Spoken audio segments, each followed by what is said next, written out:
I'm Claire Parker. And I'm Ashley Hamilton. And this is Celebrity Memoir Book Club, the podcast where we take the words off of a page and we make them hot. We are two unaccredited people who did nothing but buy a book. And I like to remind everybody that we have no authority here. We are just people who give opinions. And if you agree and enjoy our opinions, follow along. And if you don't, form your own opinions. It's as deep as that.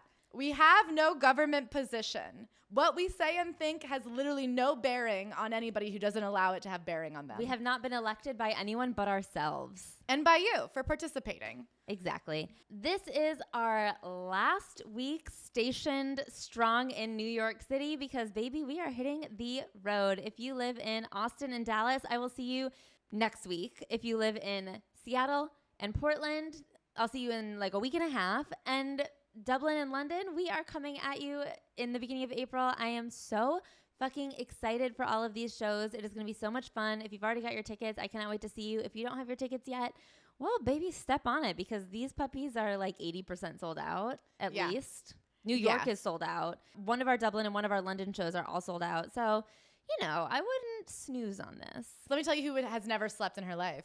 Paris Hilton. Paris Hilton. But before we get into her, Ashley, if you were a celebrity and you were to write a memoir, what would you call last week's chapter? I would title last week's chapter, Ashley, you're not that busy. I have a lot of travel coming up. Last week I was out of town, and I'll be out of town a lot in the next couple weeks. And I keep on acting like it is handcuffing me in some way. I'm like, what, me? Make plans? How can I make dinner plans on one night when I'm going to be traveling a bunch of other nights that aren't the night we're talking about? Like, I feel like I am an anxious traveler, so I get like drowned in the prospect of having travel coming up, and I need to just live my life like a normal person. People travel, people go places, people are busy on some days and free on other days. And sometimes when I have a hard week coming up, I'm like, well, I have to just stay inside and hunker down because it'll be my last day to relax before I have 5 days of being busy. It's not that hard. That's just a work week. It's not that hard. And I think I need to get a little bit of a grip on it. I think coming back after being out of town this weekend, I was like, oh, time passed, but time isn't over. That wasn't the last days of time that exist. Claire, what is your week's chapter titled? I'd call it, well, hoping for the best. Okay. Because right now I'm in a waiting period on a bunch of contracts that I don't know how they're going to turn out, but I'm hoping for the best. We're moving. The decision was made to move. However, it is not finalized that we're allowed to move into our new place. I did, however, rent out the apartment from underneath my feet. Somebody is moving into my apartment April 1st, and I can't live there anymore. And I hope I have somewhere to live in April 1st. We'll find out soon. Too. Every day I wake up and I'm told that the email confirming things will come today. And every day I'm told, you know what? Maybe it'll come tomorrow. And I just have to say, hopefully it comes. Hopefully I have somewhere to live on April 1st. I can't believe how fast things go, where right now you're expecting that you're supposed to move Friday, and it's Tuesday. I'm hoping to move Friday. And then the other thing I'm waiting on is I found this like bar lounge in Greenpoint that I want to do like my wedding after party at. And I have been waiting to hear back from them. Nobody has worked harder on anything than these people have worked on coming up with a contract to do what I feel like should be pretty standard business. It is just a small bar that I'm trying to rent out for the after party. It's been 6 weeks of them being like, we're still working on the contract. We'll get it to you by Monday. It was supposed to be here yesterday. Didn't pop up. I guess they could be chiseling it in stone. What if they're engraving it on sheet metal? I'm scared they're not going to get it to me till the day before the wedding, and then they're going to have like jacked up the price. So I'm going to be like, well, that didn't work out at all. But so I'm just sitting here just hoping one day all these contracts come in and I have somewhere to get married and I have somewhere to live. And if not, we'll figure it out. Can I say something? That me and Mac could live with you. No, I have no space for you, Mac, and Bug, and me. Bug and you share a bed. Me and Mac can share the couch. I guess that's true. Continue. I don't know where you put your stuff, though. I'm really anxious thinking about the clutter already. I was going to say, I think it's, to me, more important that you guys have somewhere to live than we have somewhere to have a party. I think it's an important party, but... Yeah. No, I mean, I would definitely say there's a different level of importance, but there's an equal level of, are you going to email me back or no? Do you know who would actually disagree with me and says nothing is more important than the party? Paris Hilton. This is actually our second ever Paris Hilton memoir, which I'm excited to do. And our third ever Paris Hilton episode, because back in the early days of this podcast, we did an episode just on her documentary. We decided if you self-published a documentary and we watched it with the captions on, that's essentially a memoir. This week, we are diving back into the only official Paris memoir there is, Paris the Memoir. I will say, I don't think I could have asked for much more from this book. I liked it a lot, and I thought it was really good, and I actually thought it was written the way it should be, and I thought it encapsulated everything I was looking for. However, it starts rough. So I think the thing is Paris wants to be smart and is smart. Me and Ashley are in agreement that being famous for 30 years is quite the feat. I do think Paris is married to this bimbo act she does, and so this book is interesting because it starts out so bimbo-y, and I think she's almost scared to be her real self at the beginning. So it starts out with her like bimbo-y character and then eases up as you go. And the prologue was nerve-wracking. The prologue is just a stream of thought of her kind of explaining the things that she's most known for and who she is and what she likes and her pack of dogs. And you're not even getting to the worst of it. The whole thing is about finding out she had ADD a couple years ago, or ADHD. She found out 20 years ago, but she didn't find someone who wanted to properly treat it until like a year and a half ago. And it's all about how she always felt so ashamed that she couldn't focus, but now she sees that living with ADHD is not being afflicted by it. It's having a superpower. And I'm like, girl, get off TikTok. I'm sorry, you're 41. We cannot subscribe to this idea that having ADHD is like having cancer. The way it retrofits into every story of her life that she can't quite explain, or she still carries shame about, or she still feels misunderstood about, everything has an ADHD out throughout this entire book. And you're just like, okay, I believe that there are actions and situations from your childhood that would have been better understood had mental health been better understood and had ADHD been more discussed. But you can't sit here and be like, I wouldn't have snuck out of my house and partied until 7 a.m. every single day if I had been more understood. The way that she's like, maybe if someone had medicated me, I'm like, I actually don't think Adderall has ever stopped a party girl from being a party girl. I think if anything, it would have exacerbated the situation. I mean, this whole prologue is very much, I think, the Paris Hilton that she puts online that is fake, that is an artifice, that is a creation, that is like a bullshit social media star that is dying out today. She has this passage where she starts talking about skincare, and she goes, skincare, seriously, if you take nothing else from my story, receive this. Skincare is sacred. That is not what this story is about. That's not what the story is about at all. Most women who did coke back in the 1990s looked beat by the mid-aughts. That was a strong deterrent for me. I won't say I've never tried it, but I wasn't about to sacrifice my complexion for it. Same with cigarettes. You may as well hit yourself in the face with a shovel. The idea that the reason she looks the way she looks is because of skincare after she lived a life of being tortured as a teen, partying hard, drinking nonstop, doing drugs, never sleeping, traveling constantly. She's not putting on a fucking vitamin C and looking the way she looks. This is all bullshit. So this prologue comes off as the image that she wants to portray, which is like busy and buzzy, bubbly and fun and light. And it's who she wants to be. And the thing is, I think that because she has started to break from this mask that she created, there's this idea that there are two Parises, and there aren't. There is a heightened version and there's like a real version. Because that's the thing is, she would not have created this version of herself if that wasn't a thing that was inside of her. People are always like, oh, well, there's the public version and the private. It's the same with like Lala Kent being like, there was Lala and Lauren from Utah. Like there's not. There is one person, and there's a heightened version of that person that you are able to push out into the public for critique and exposure. They're not two different people. Also, to look back at an incredible character study of the social media impact that came out in the 1990s, the film The Mask. Yeah. What happens when you have a persona that you are playing more hours of the day than you're not?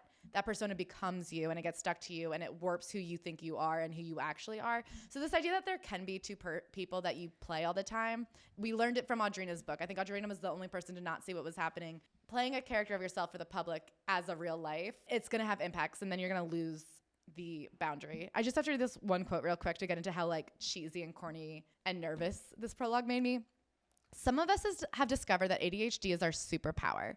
I wish the A stood for ass kicking. I wish the D stood for dope and drive. I wish the H suggested hell yes.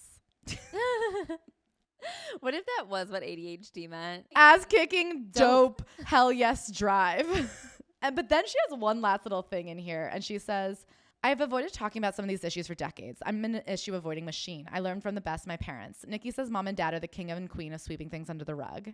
I love my mom and I know she loves me, but still we've put each other through hell and can't squeeze out more than a few words on certain topics. It's going to be hard for her to read this book. I won't be surprised if she puts it on a shelf for a while or forever, and that's okay. Dude, it's not okay. I really need Kathy to read this. And she says, I'm super protective of my family and my brand, the businesswoman who grew out of a party girl and the party girl who still lives inside the businesswoman. So it scares me to think about what people will say, but it's time. There are so many young women who need to hear this story. I don't want them to learn from my mistakes. I want them to stop hating themselves for mistakes of their own. I want them to laugh and see that they do have a voice and their own brand of intelligence and girl fuck fitting in. So I think in those last couple of chapters, you see the actual meat of what this book is going to be about. But oh boy, does she make you work for a couple pages to get there. And then the first chapter is what the prologue should have been. The first chapter is about her 21st birthday. She decided to go skydiving the morning after her 21st birthday.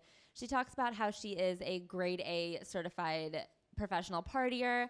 Partying is an area of expertise and for me, a marketable skill developed over a lifetime of practice. She talks about how when she went skydiving, she was like, wait, was this a huge mistake? There was a door that said, this door must remain closed. And they pop the door open. It feels like your head's getting sucked out. And then you free fall and it feels amazing. And then you skydove. And she says, this book is going to be like that door. This door must remain closed, but brace yourselves. We're about to pry it open. I will also say these first two chapters had more name dropping than I've ever seen in a book before in a way that almost made me sick and annoyed.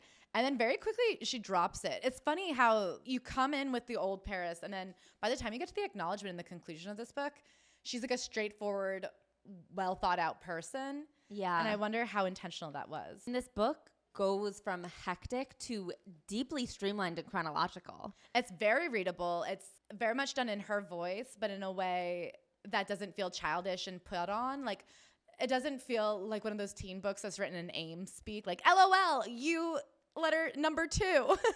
But it's straightforward. And I guess my question about how much of it was on purpose is like, did she do that out of fear that if she started intense and started straightforward that people wouldn't read it?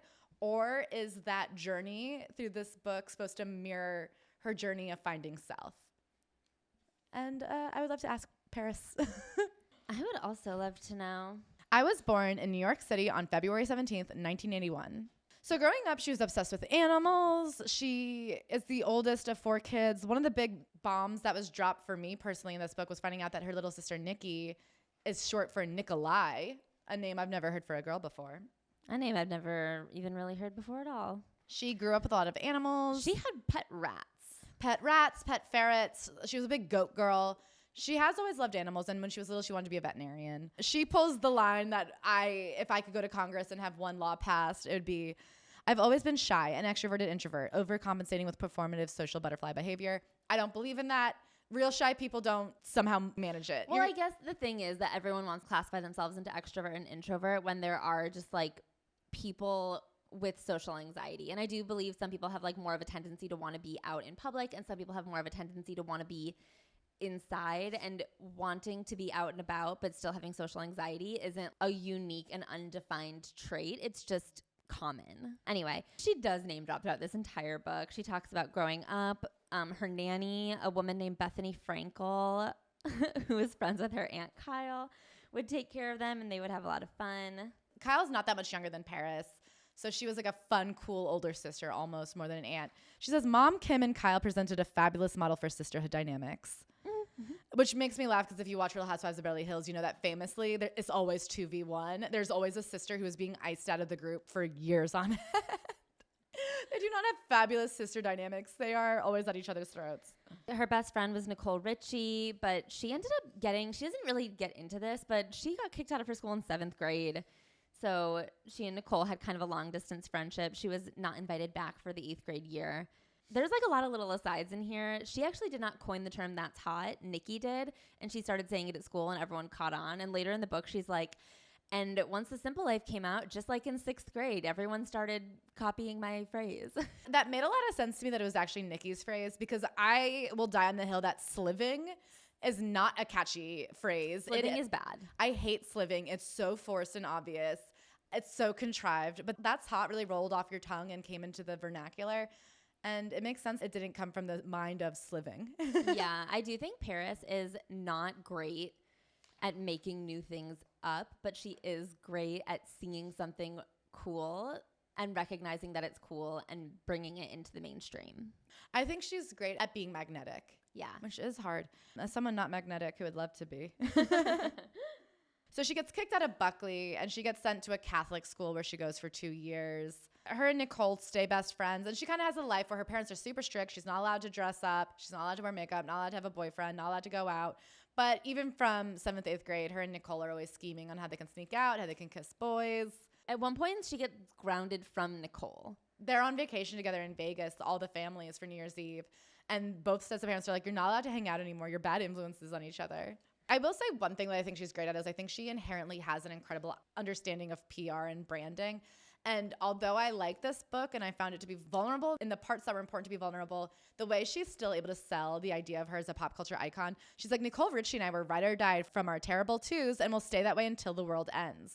That is simply not true. We all know that they weren't friends for like years. I don't think Paris even went to Nicole's wedding. When is the last time Paris was invited to hang out with you and Cameron Diaz and the Maddens? Yeah, or Sarah Foster and Cameron Diaz. I mean, we can let go of the version of who you were. So she turns 14 in 1995. She's in 8th grade, and she's like, I'm a tomboy, but I just certainly didn't think of myself as a child. I had a beeper in my very own phone line. She was popular. She was cool. And she went to this super Catholic school, but was always figuring out ways to roll over her skirt and be a little bit cuter. She was always sneaking out. She knew how to get out of any room, anytime, anywhere. She would crawl out her window. She was very unafraid to just hop a fence. And she goes on a whole rant about it. She's like, to this day, I can probably hop any fence. So she obviously was the kind of 13-year-old girl who was like maturing faster. I think in that age, like when you hit puberty ranges. But the problem with her family was they were not willing to have any real conversations with her. They were never say anything that's difficult, push everything under the rug. You can't hurt somebody if you don't acknowledge you did it. If you don't say it, it didn't happen. And she says it's problematic when girls go into that exploratory phase feeling secretive and ill-informed. If the message you send kids is, we don't talk about such things, then guess what? Your kids move towards adulthood with the idea that being an adult means keeping secrets. The nuns didn't teach us anything about reproductive health in biology class, and we certainly didn't cover Lolita in English. So there's a handsome teacher at the school who she calls Mr. Abercrombie, and he is in charge of every year crowning someone finest girl. Like in the yearbook. So at the end of 7th grade, he calls her the finest girl. And she feels validated by it. She feels excited. Everyone has a crush on Mr. Abercrombie. And he literally says, I've got a crush on you. He said, flashing a flirty smile. At one point, they exchange numbers and they start talking on the phone for hours every night. And then one day he says, I'm outside, come out. And she climbs out her window. She goes to meet him. They kiss in his car, and then her parents show up. And he like takes off with her in the car. They just drive around and he's like, fuck, my life is over. I'm ruined. And she doesn't know what to do. And she's just sitting there. And then he like drops her off and just kicks her out of the car. And she's still like, but I thought we had a special fling. Like, why are you treating me like this? My parents burst into my room beyond furious, both of them screaming at me. There were too many words to sort out, a solid wall of rage. But they don't say anything to the school. They're mad at her, but they don't do anything about it. And they're mad at her. The school year was almost over, but the last month or so was fraught with drama at school and home. I never told a soul, but somehow people seemed to know. Maybe I imagined it, but things felt differently. He was still Mr. Abercrombie, and I was no longer the finest girl. I was the Shannon Doherty of Catholic school. Everyone loved to hate me. Nothing I did was right. For 25 years, I framed this episode in my mind as my first kiss, because even though it wasn't my first kiss, it made all the kisses that came before it seem like the kisses I gave my ferrets. I never allowed myself to talk or even think about what it was or why I climbed out the window to kiss that stupid pedophile. It took me decades to actually speak the word, pedophile. Casting him in this role of child molester meant casting myself in the role of victim, and I just couldn't go there. She also has this quote that I like. Mr. Abercrombie made me believe that I was rare and precious. And you know what? I was. Every 8th grade girl is rare and precious. Every 8th grade girl is a treasure, like a priceless work of art. So you'd like to think that every 8th grade teacher will be like a security guard in that art gallery. He's not there to enjoy the beauty. He's there to protect it. He's there to enforce the rules. And rule number 1 is do not touch. Keep your fingers, lips, and man bits off the masterpieces. Because damage to that precious work of art can be hidden, but it can never be undone. It's infuriating to me now to think about how readily Marilyn and I both accepted the narrative about our physical appearance being the cause for someone else's criminal behavior. But how could we not? We're given a choice. A, you're a stupid child who was deceived, used, and thrown away like garbage. Or B, you're an irresistible siren whose beauty and allure have the power to change someone's mind, sway their soul, and alter their behavior. Given the choice between victim and influencer, Marilyn and I embraced our siren selves. So in response to this happens right before the end of 8th grade. Her parents do not call the school. They do not talk to her about it. They're just mad at her, and then they send her away. They send her to her maternal grandmother, Graham Cracker's house in Palm Springs, which if you watch RHOBH is a very important home. And they send her there for what they say will be the summer. And then her mom shows up at the end of the summer and enrolls her in 9th grade there. So she's like, okay, I guess I'm here longer. There is a lot about her life and location that she is just not even told about until the moment it's happening. And this is just the calmest one. So she's like, I don't know. I didn't think much of it. I didn't see it as a punishment necessarily. A lot of kids went to prep school. I just stayed out there with grandma and went to school there. But I was devastated to learn that my family had moved back to New York City without me. My grandma's house was definitely the nicest of all places that I could be imprisoned, but I was stuck living next to a golf course in the desert while my family took up residence in the Waldorf Astoria. That was a bitter pill to swallow. I was a 14-year-old kid. I wanted to be with my family. I needed my mom. I mean, I guess I don't know. I wasn't there, but it really feels like at no point was a conversation even like thought to be had. They're just like, okay, well, she's being difficult. She sneaks out. We're just going to send her to her grandma's. We have 3 other kids, and we're going to take those because they're easier. I was 14. If your 14-year-old kid walks around like a perfect little angel all the time, they should probably be tested for Lyme disease. I never had a drink of alcohol or tried any kind of drugs. I never smoked a cigarette. I didn't swear or lie much. And even though I had the kind of arguments teenage girls routinely have with their moms, I loved my parents and I knew they loved me. It just hurt me so deeply to think about my family having breakfast and hanging out in front of the TV, all the little things that were happening without me. I cried a lot, wanting my mom, wanting my siblings, just wanting to go home. Apparently there was just this allure about her from the time she was born that she was going to be a star. Her grandparents said to it. Her other grandparents were like, a psychic told me that you were going to be one of the most photographed women in the world. People always just were like, there's something about you that's going to be famous. And even her dad called her Star as a nickname from like Twinkle Twinkle Little Star, How I Wonder What You Are. But like that was just their nickname. She was a star. So she was with her grandma for 9th grade, and she actually has kind of a good year. Her grandma is way less strict than her mom is, which she finds helpful because she's like allowed to go out and hang out with people and go to the mall and have friends over. I feel like her grandma was way less strict about little things, but had her set of rules that couldn't be broken. Yes. She gets her first real boyfriend, who is Randy Spelling, you may remember as brother of one-time CNBC memoirist. And 10-time regular memoirist, Tori Spelling. But can I say, if you guys want us to do a summer of spelling, we will cover every Tori Spelling book over the course of just, you say the word. I don't want to call Paris a bad child because I do think that is a label that gets thrown on kids and ruins their lives sometimes. But she wasn't an easy teen. She definitely was always trying to figure out a way to sneak out. When she's like, I didn't lie much. It's like, okay, you're only on weekends when I wanted to do something. She was constantly lying about where she was and sneaking out and sleeping over at her boyfriend's house. She was lying a lot. And it is one of those things where you're like, yeah, I think she was acting out. It's within the realm of what you sign up for when you have a baby. I might have a daughter who wants to go to high school parties. She acted out, but not in a way that it feels like she seemed uncontrollable, unruly, and like she was hurting herself. But she was breaking a lot of rules constantly. One of these days, she's out with her friend, and they're at the mall, and there's these 2 boys who are in their 20s, early 20s, and I guess they see them all the time. Yeah, they always see these boys at the mall. So then the boys were like, oh, do you want to come hang out with us? And they were like, yeah, sure, you're our mall friends. So they go. He insists that Paris drink this drink, and she keeps on being like, I brought my own Sprite. And he's like, no, have this Kool-Aid. She drinks it. She gets roofied. Immediately. After that, I don't remember much. Broken pieces, fragments, echoes, white noise, black silence. I became aware of a crushing weight on me, suffocating me, cracking my ribs. I felt a jolt of panic and tried to get up, but the impulse was lost, as if something had severed my spinal cord. When I tried to scream, there was no air in my lungs. All that came out was a raspy, small stop. What's happening? He clamped down hard on my face and whispered, it's a dream. It's the dream you're dreaming. So she wakes up a few hours later and she like pukes in the bathroom and she comes out and her friend's gone. And he was like, yeah, she went to get food. I think you had some weird dreams, right? And finally she's like, yeah, I had a weird dream. And he lets her go. And, you know, everything about her changes. She becomes very depressed. And her grandmother notices and is like, why are you so moody suddenly? But she never tells anybody what actually happened. She has a really hard time moving forward with just physical contact. Her boyfriend was pressuring her to have sex, and she just couldn't bear someone touching her. So she has to get drunk in order to have her like proper virginity loss. I didn't let myself think about that day at the mall guy's apartment. I certainly didn't tell Randy about it. I never told Nikki. I never told Mom. I didn't even tell Carter until recently. It happened so long ago, and so much has happened since. What would be the point? To be honest, I've hardly thought about it since it happened. Thinking about it made me feel ruined and embarrassed and sick to my stomach, so I shoved it into the deepest, darkest corner of my mind. I refused to see how long the shadow it cast. But something strange has happened to me in the past few years, a shift in perspective maybe, or a shift in the way I process those memories I'd rather dismiss as a bad dream. You know how you can see a spider web lit up with dew? You see all the connections, cause and effect. You see life spinning outward and death caught in the sticky strands. There's a beauty in the design that brings the galaxy together, and I see myself. I see a star in the center of it. I'm not saying that the world revolves around me. I'm saying my world revolves around me, just as your world revolves around you. And we can't see how far enough to know how many worlds intersect. Things like that don't happen in a vacuum. Like if some woman had said something before it happened to me, maybe I could have been saved. And maybe if I had spoken up, I could save another woman.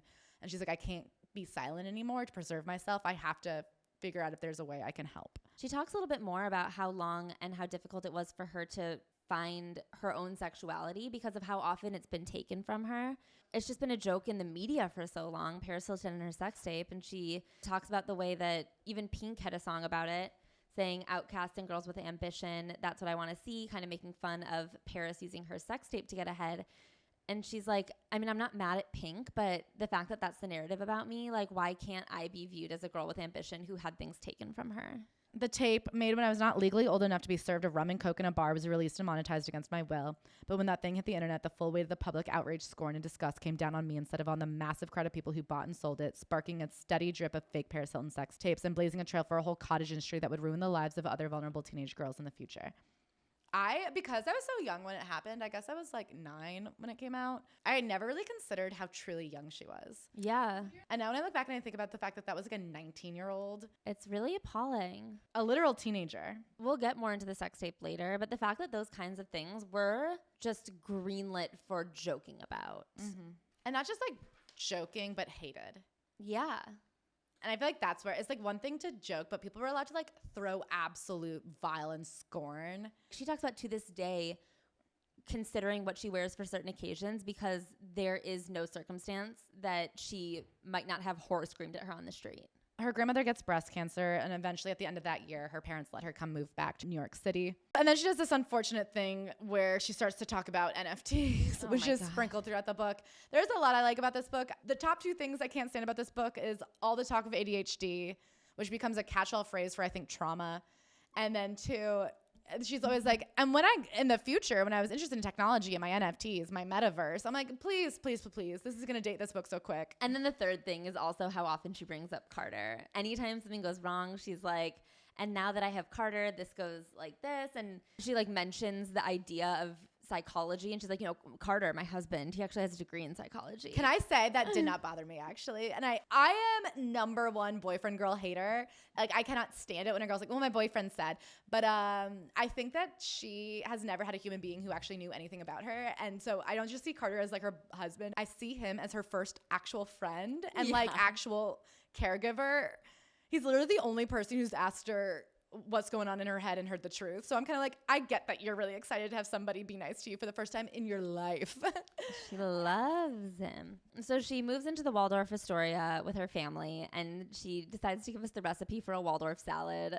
And why? Because a Waldorf salad is basically ADHD in salad form. And I'm like, stop saying that. Stop saying ADHD. It's actually the most cohesive non-ADHD thing I've ever seen, the way that she's able to draw back comparisons to ADHD throughout the entire book. I've never seen such a strong through line in my life. So she moves with her family back to New York. She goes, I'm happy to be back in the arms of my perfectly imperfect family. I wouldn't have changed a thing about any of them. I was like, thank you, God. Believe me, I was fully aware of how blessed and fortunate I was.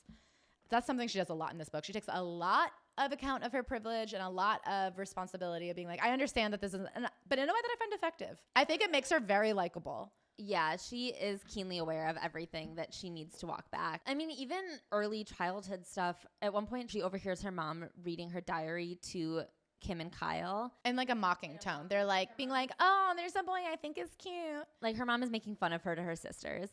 And she hears that and she's like, I understand it's not the worst thing in the world. But I'm like, I actually understand how it felt like the worst thing in the world. That is hard. Anyway, so she moves back to New York. Her and Nikki start stepping out on the town a little bit. They are literal teenagers, but they start getting kind of proposals for modeling contracts. I don't even know if Nikki is a teenager. If Paris is 15, then I think Nikki is 12. Yeah, okay. So they are kids bopping around New York. And people start approaching them with modeling contracts. And so she's like, Mom, can we be models? And her mom is like, fuck no.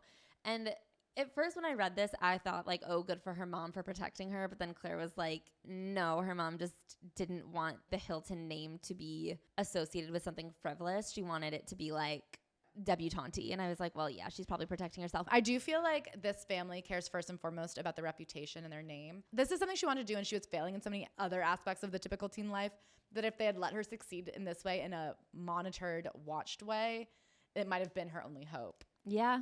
So instead of modeling, they go to school. She and Nikki both interview at this one school, Sacred Heart. It's like a prestigious Catholic school. And she thinks it sucks. They literally sit down and they get interviewed together. Nikki is like, this is what I loved. And they go, Paris, what did you like best about the school? I tried to sound breezy. Nothing. Well, what did you like about your last school? Art, field hockey. Look, I don't want to go to this school, so I'm not trying to impress you. This place sucks. I'd rather kill myself. So she goes to the professional children's school, which of our other memoirists went there at the same time? Oh, Melissa Joan Hart. Melissa Joan Hart went there, and I think she references Macaulay Culkin as well. So Macaulay Culkin, as Paris says, had an apartment right next door to the school, and that's just where they partied all the time. So she doesn't spend that much time at that school. She has a really hard time sitting still and going to class, which, once again, is her ADHD. And not the fact that she is partying as much as she can and staying up all night. I mean, she would stay out all night and then go home and go to sleep at like 5 a.m. and then wake up for school. Or she would just stay out, go to school. Very Jennifer Grey. It was easy to lose track inside the brick walls and blacked out windows. When raves went late and so late that it was early again, I figured it was better not to go home at all. I crashed at a friend's house, slept all day, and then went back out the next night. And she would come home to her parents weeping, not knowing where she was. They would call the cops. They would report her missing. Like, they were always afraid and looking for her. They tried physically locking her into her room, and then she would whisper through the door and convince her little brother to go get the key and let her out. Her grandma came to town and slept on a cot in front of her door. They really didn't like her sneaking out, and she thought that the paparazzi were protecting her. She's like, no, the paparazzi are always taking pictures of me, and no one would attack or kidnap me if there's pictures of it.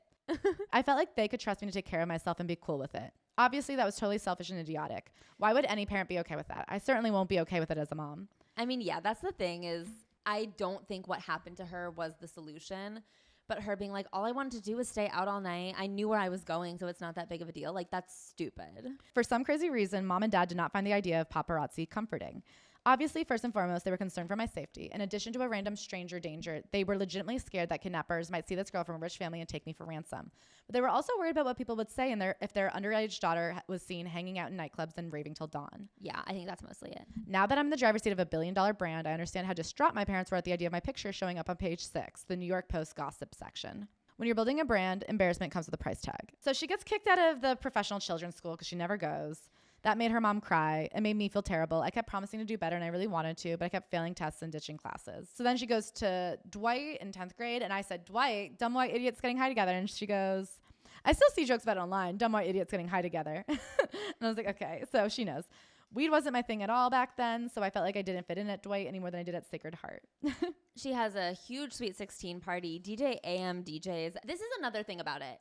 It's like when it's parents sanctioned partying, they let her have these blowout parties. I do think for a teenager to be like, okay, I'm allowed to like rent out a club for my birthday party, but I can't just like hang out there when it's free and it's Tuesday. The other thing is, so she says my mom had never spent a night away from my dad. So whenever he traveled for work, which was often, she would go with him.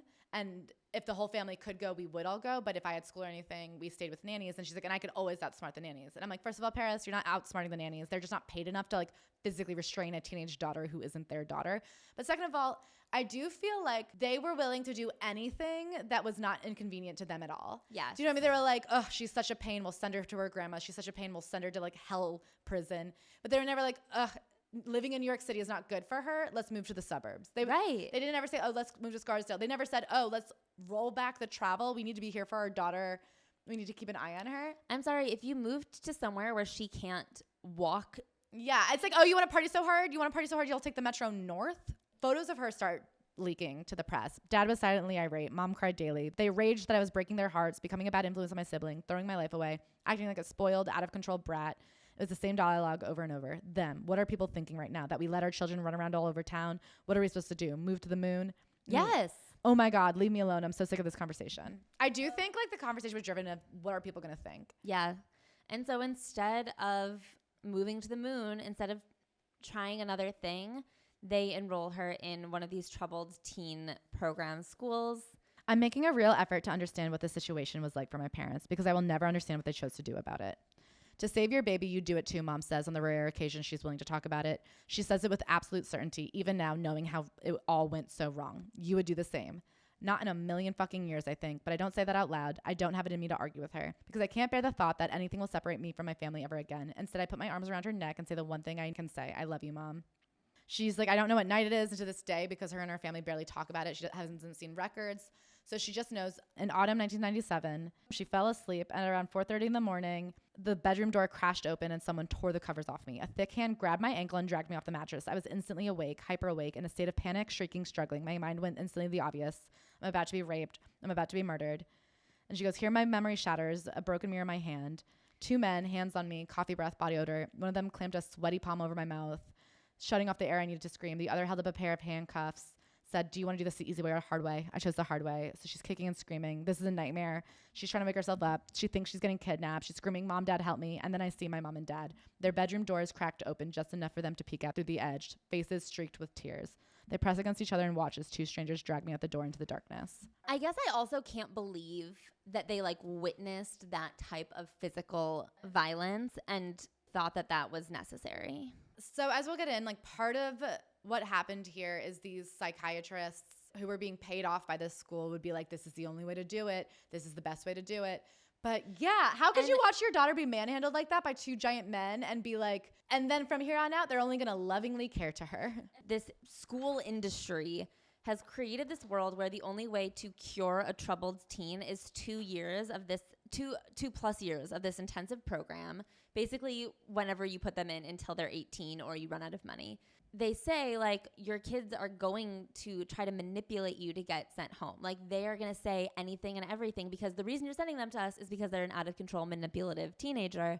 They're going to try to manipulate you to get out of here, so don't believe what they say because they're just trying to get out.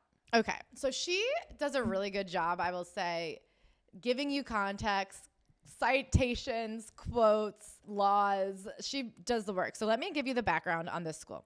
Once upon a time in Palm Springs, a furniture salesman named Mel Wasserman was on his way to a local diner and saw some teenagers on a street corner protesting whatever people were protesting in 1964. According to legend, Mel invited them to his house for a spaghetti dinner and offered them a place to stay for the night. They could even stay longer, he said, but they had to live by his agreement, which included a strict code of appearances and behavior and participation in group therapy sessions. Wasserman was a disciple of Charles E.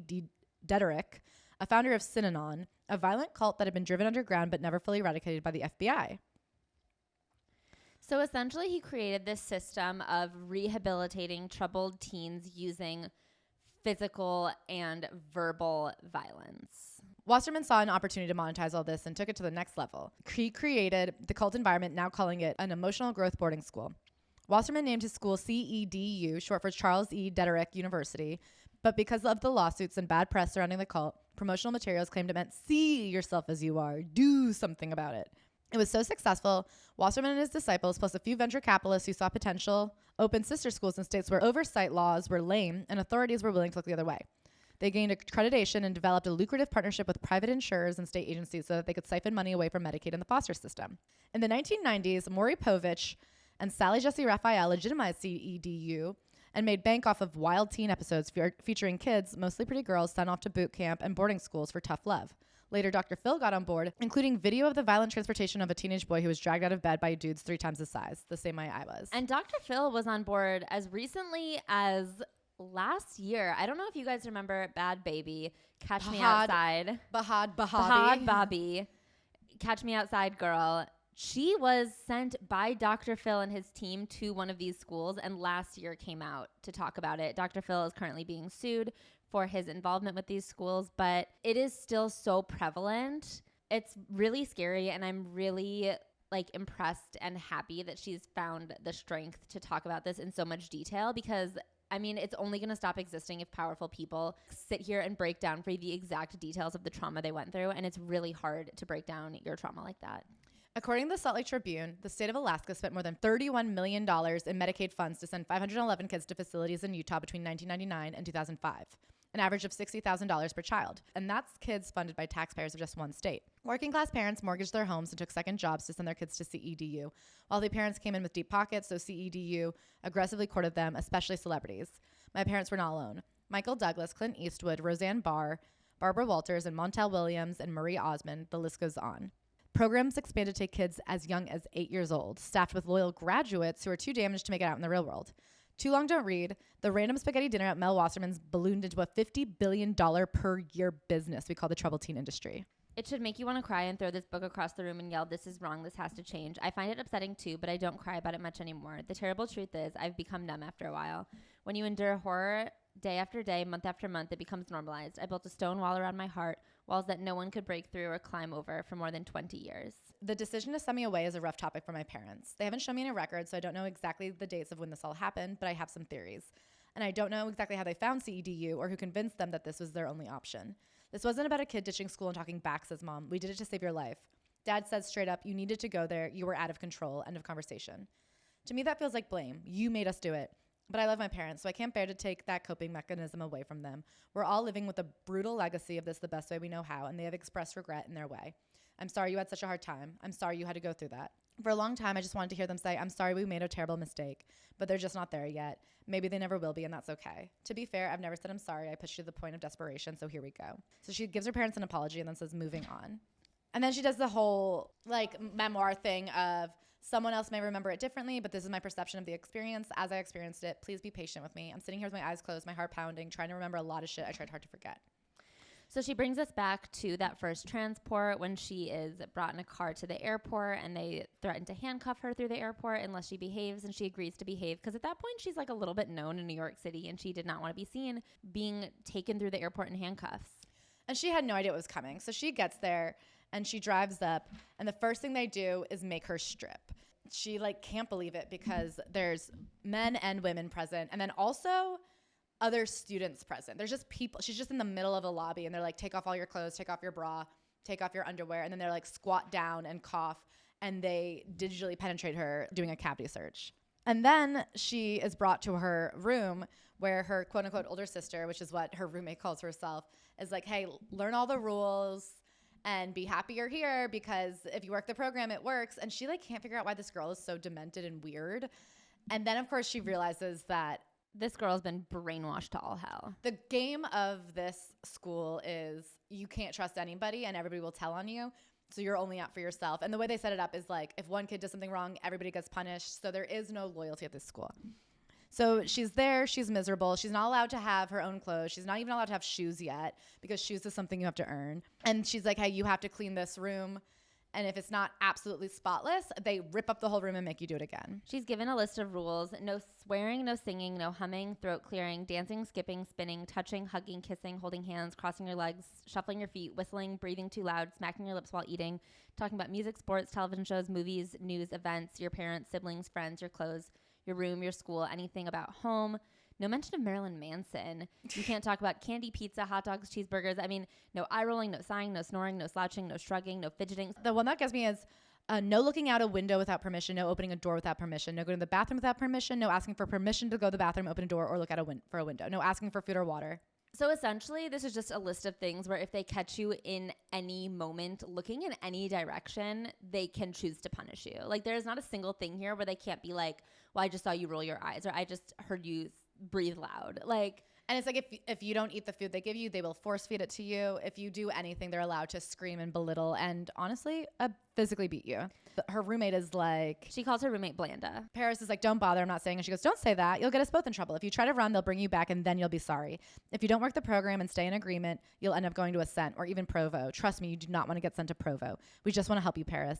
We just want you to know yourself and nurture the child within you, your little you. You'll be amazed how fast 2 years fly by. And at this point, Paris had no idea she was up for 2 years. And she was like, I can't live here. I have to get out of here. So then her first night, she experiences what they call rap. So rap is I guess, almost daily event where they gather and essentially take turns just berating someone until they break. So they zero in on one person. They'll scream at them, all of the things. And they have this other thing. I forgot what it's called. It's like a sin sheet, your dirt sheet or something. Yeah. where like during assignments and classes, you have to write down every bad thing you've ever done. So they have this whole rap sheet of the horrible things you've done. And then you get to write down bad things you've seen other people do. Like if you see a girl look at a boy, or if you see somebody look out a window, you get to write it down and rat them out. So at rap, they will zero in on one person at a time and focus on some of the things they believe that person has done wrong, or just if they don't have any actual dirt on someone from their dirt sheet, they'll just zero in on like what they think they know about that person and just start screaming it and screaming it and screaming it until you admit it, basically. So she gives the example. They're all sitting in a circle and somebody just starts. A roaring tide of verbal sewage came at me, like when you see a film of a flooding river, dark water full of debris. It was worse than sticks and stones. This was like bricks and broken glass. It was relentless, and it lasted a long time. And there's loud music playing too, like John Denver soft rock music. Who do you think you are? You got kicked out of every school in the world, you stupid spoiled bitch. Fuck you, you stupid lazy bitch. You think you're all that. Your family hates you. You toxic fucking influence on your siblings. They don't give a crap about you. You're a stupid, spoiled, fucking lazy, stupid bimbo. Just admit it. Admit what a stupid, spoiled liar. Slacking until you end up going to Prov, and I hope they beat the shit out of you. On and on like that until I bent over with my arms over my head, trying to protect myself from the storm of words and spit and cruelty. I couldn't breathe. Waves of nausea rolled through my stomach. My pulse hammered in my head. I felt like my soul was being sucked to the top of my skull. I heard someone screaming and realized it was me. That's the objective of rap, to force someone past the last jagged inch of what they think they can stand. You'd like to think you'll sit there and be tough or yell back or walk out or whatever, but there were beefy Imperial Marine throwbacks standing guard all around to make sure nobody went anywhere. That's it, Paris. Run your anger. If you don't participate, then they'll turn to you. The teacher will look and be like, why aren't you participating? And they'll all turn on you. And if you say something wrong, like, so it's just, they go around and it lasts for hours, just 3 or 4 times a week, hours and hours and hours of this. And the only way to make its end was to confess. You had to spill some dark secrets, share your terrible thoughts, or divulge some creepy thing about yourself. People confess to doing and thinking horrible things, raping a cousin, killing a dog, wanting to stab parents and strangle girlfriends, which was utterly terrifying to me because I thought these confessions were all real. I was like, who are these people? It didn't even cross my mind that some kids were just making shit up, saying whatever they had to make the abuse stop. This was the message drilled into us during those endless sessions. Whoever you were counting on, family, friends, anyone who ever said they cared about you, forget about them. They lied, they left you just when you needed them most. Anyone who says they love you, they don't. You are not worthy of love, and if you love yourself, you're fucking delusional. So then at the end of every rap session, they do something called smush, which is, as Paris says, more deranged than rap. And that is where they like do a cuddle puddle. Yeah, they get in front of a fire on this big horseshoe couch, and everybody has to like sit on each other's laps and play with each other's hair. You'll get used to it, Blanda whispered. No, I promised myself I won't. And she didn't. And I do want to say how much I admire her for that. I would have broken minute 8. We were talking about how quickly being transported there. I mean, in a second. I don't know. They would, as soon as they said, take your shirt off, I'd be like, literally whatever you say. I am gruel. Let me die. You are my leader. Let me scrub the toilet with my hands. I don't think that's too far from what they were doing. Oh. They would have been like, at the very least. So my parents had been counseled by the psychiatrist who made weekly visits to the school that I would try to lie and manipulate them into letting me come home. He told them the only way to literally save my life was to be strong and refuse to listen to my begging and pleading.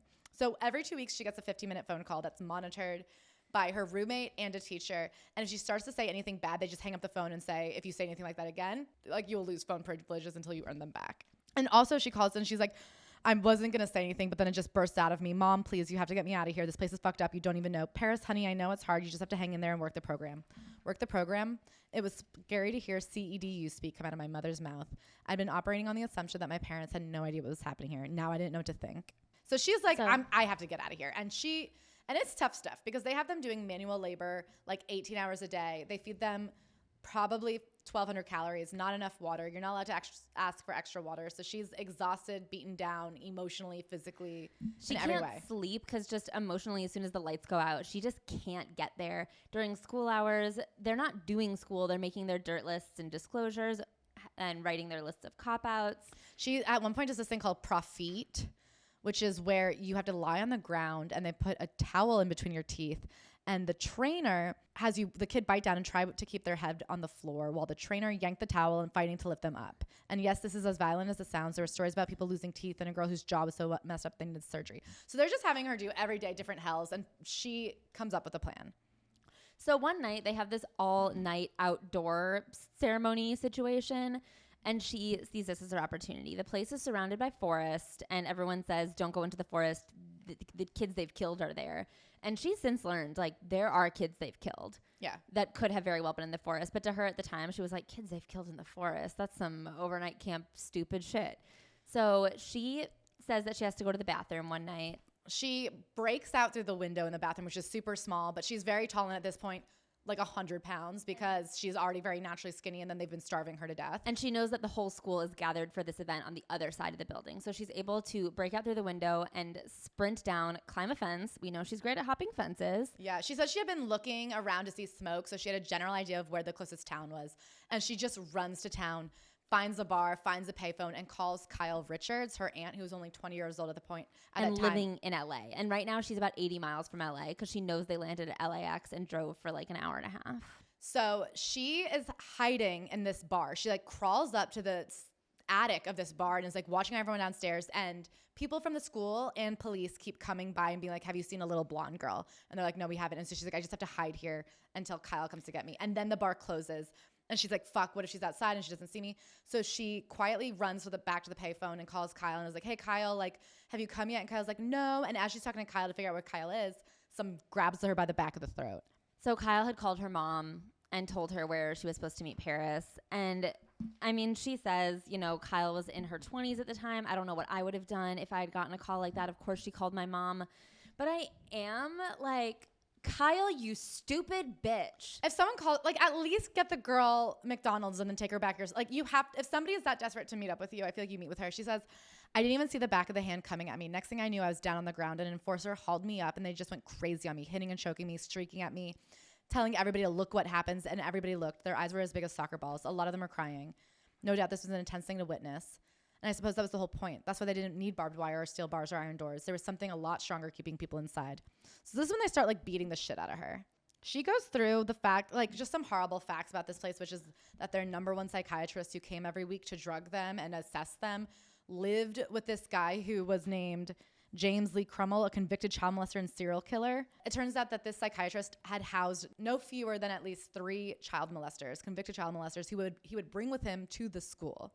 There's also been numerous deaths at this school.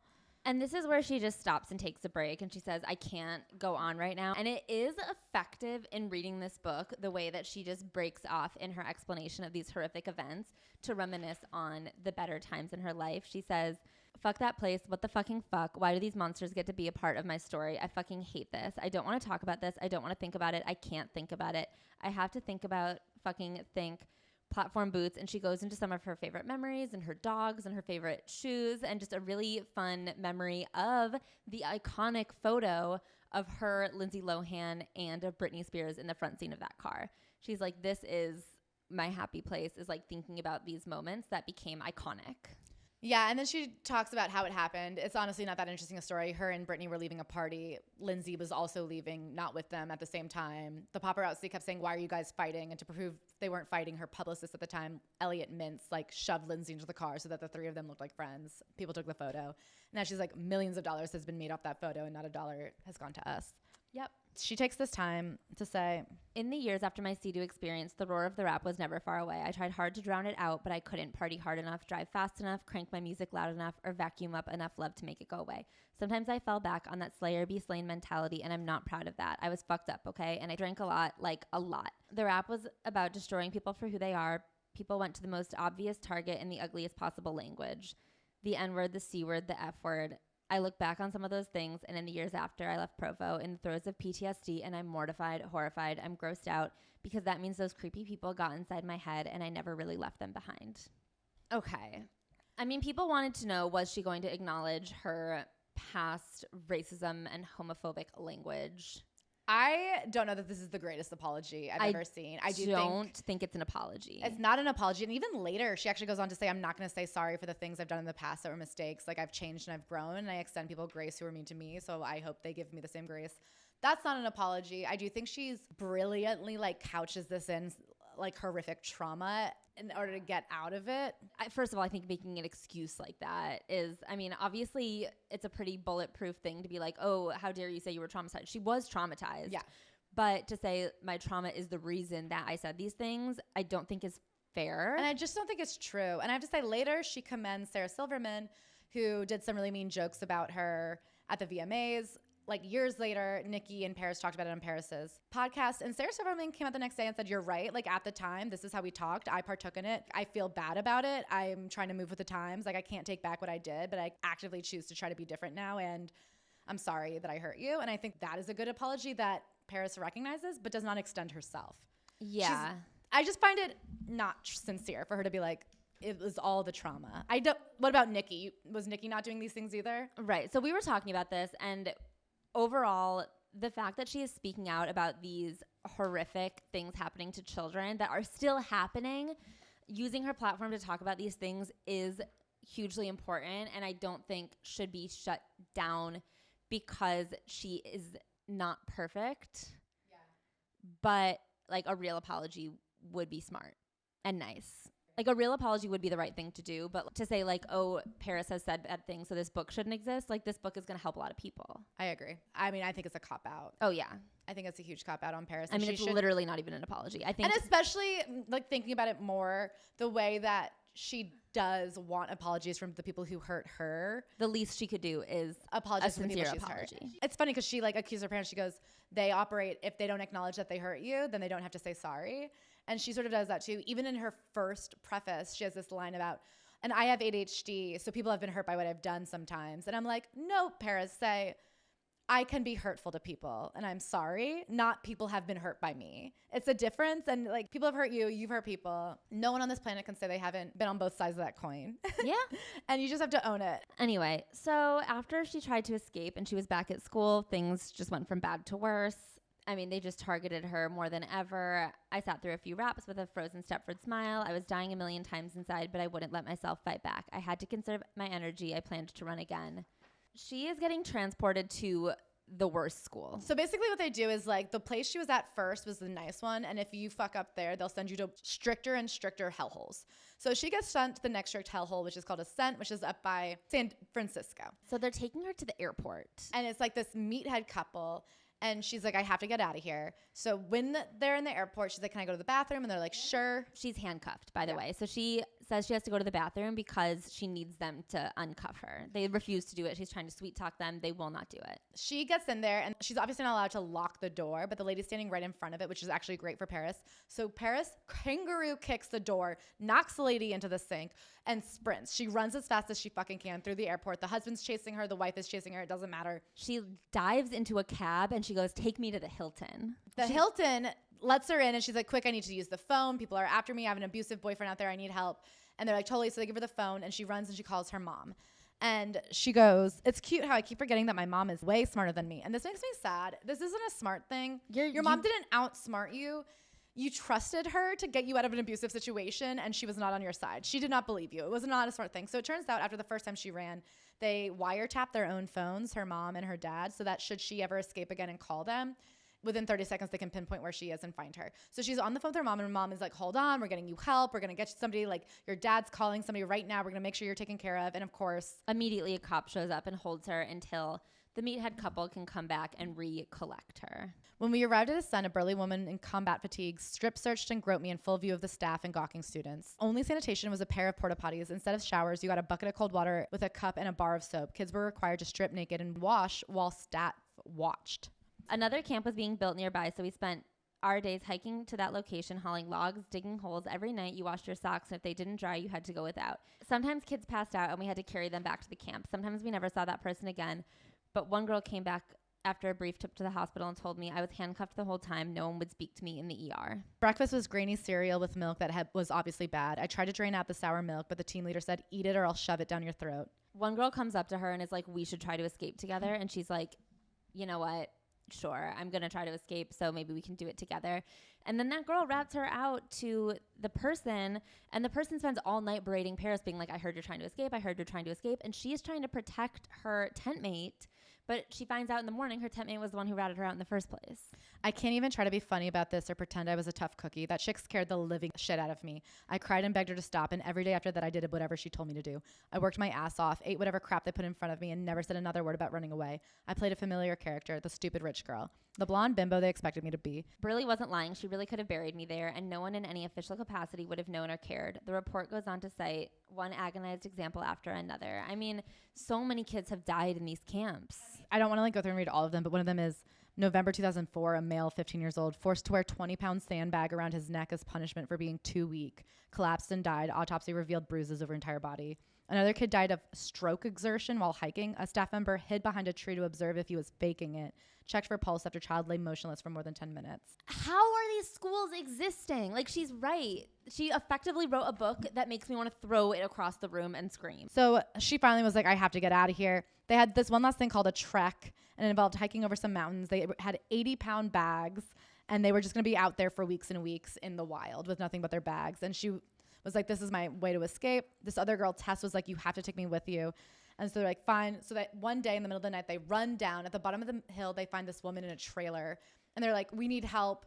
We're out with men, and they tried to assault us. And so the woman just takes them in, lets them take a shower, gives them food, and lets them sleep and borrow clothes. She's like, I knew that this woman could tell that the story we were telling wasn't true, but she still helped us. She gave us clothes. She drove us to the train station, and we were going to take the train down to Los Angeles. Looking back, I see this woman acting on a pure instinct, no hesitation, just plain human kindness.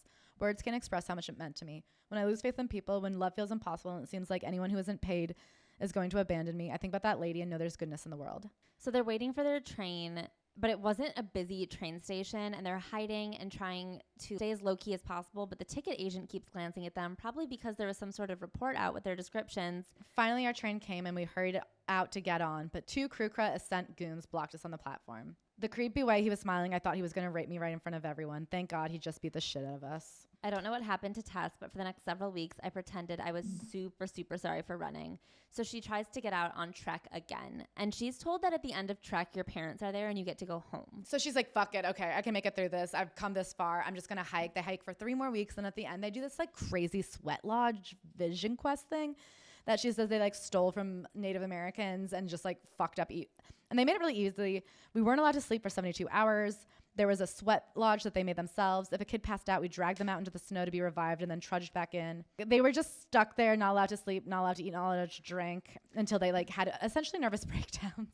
And then finally, she gets to the end and Burley says, you did it, you graduated. And she said, I'm going home. Where are my parents? Burley goes, they'll meet you in Reading and drive you to Cascade. You've got another year to work the program. And this, I mean, like knocked the life out of her.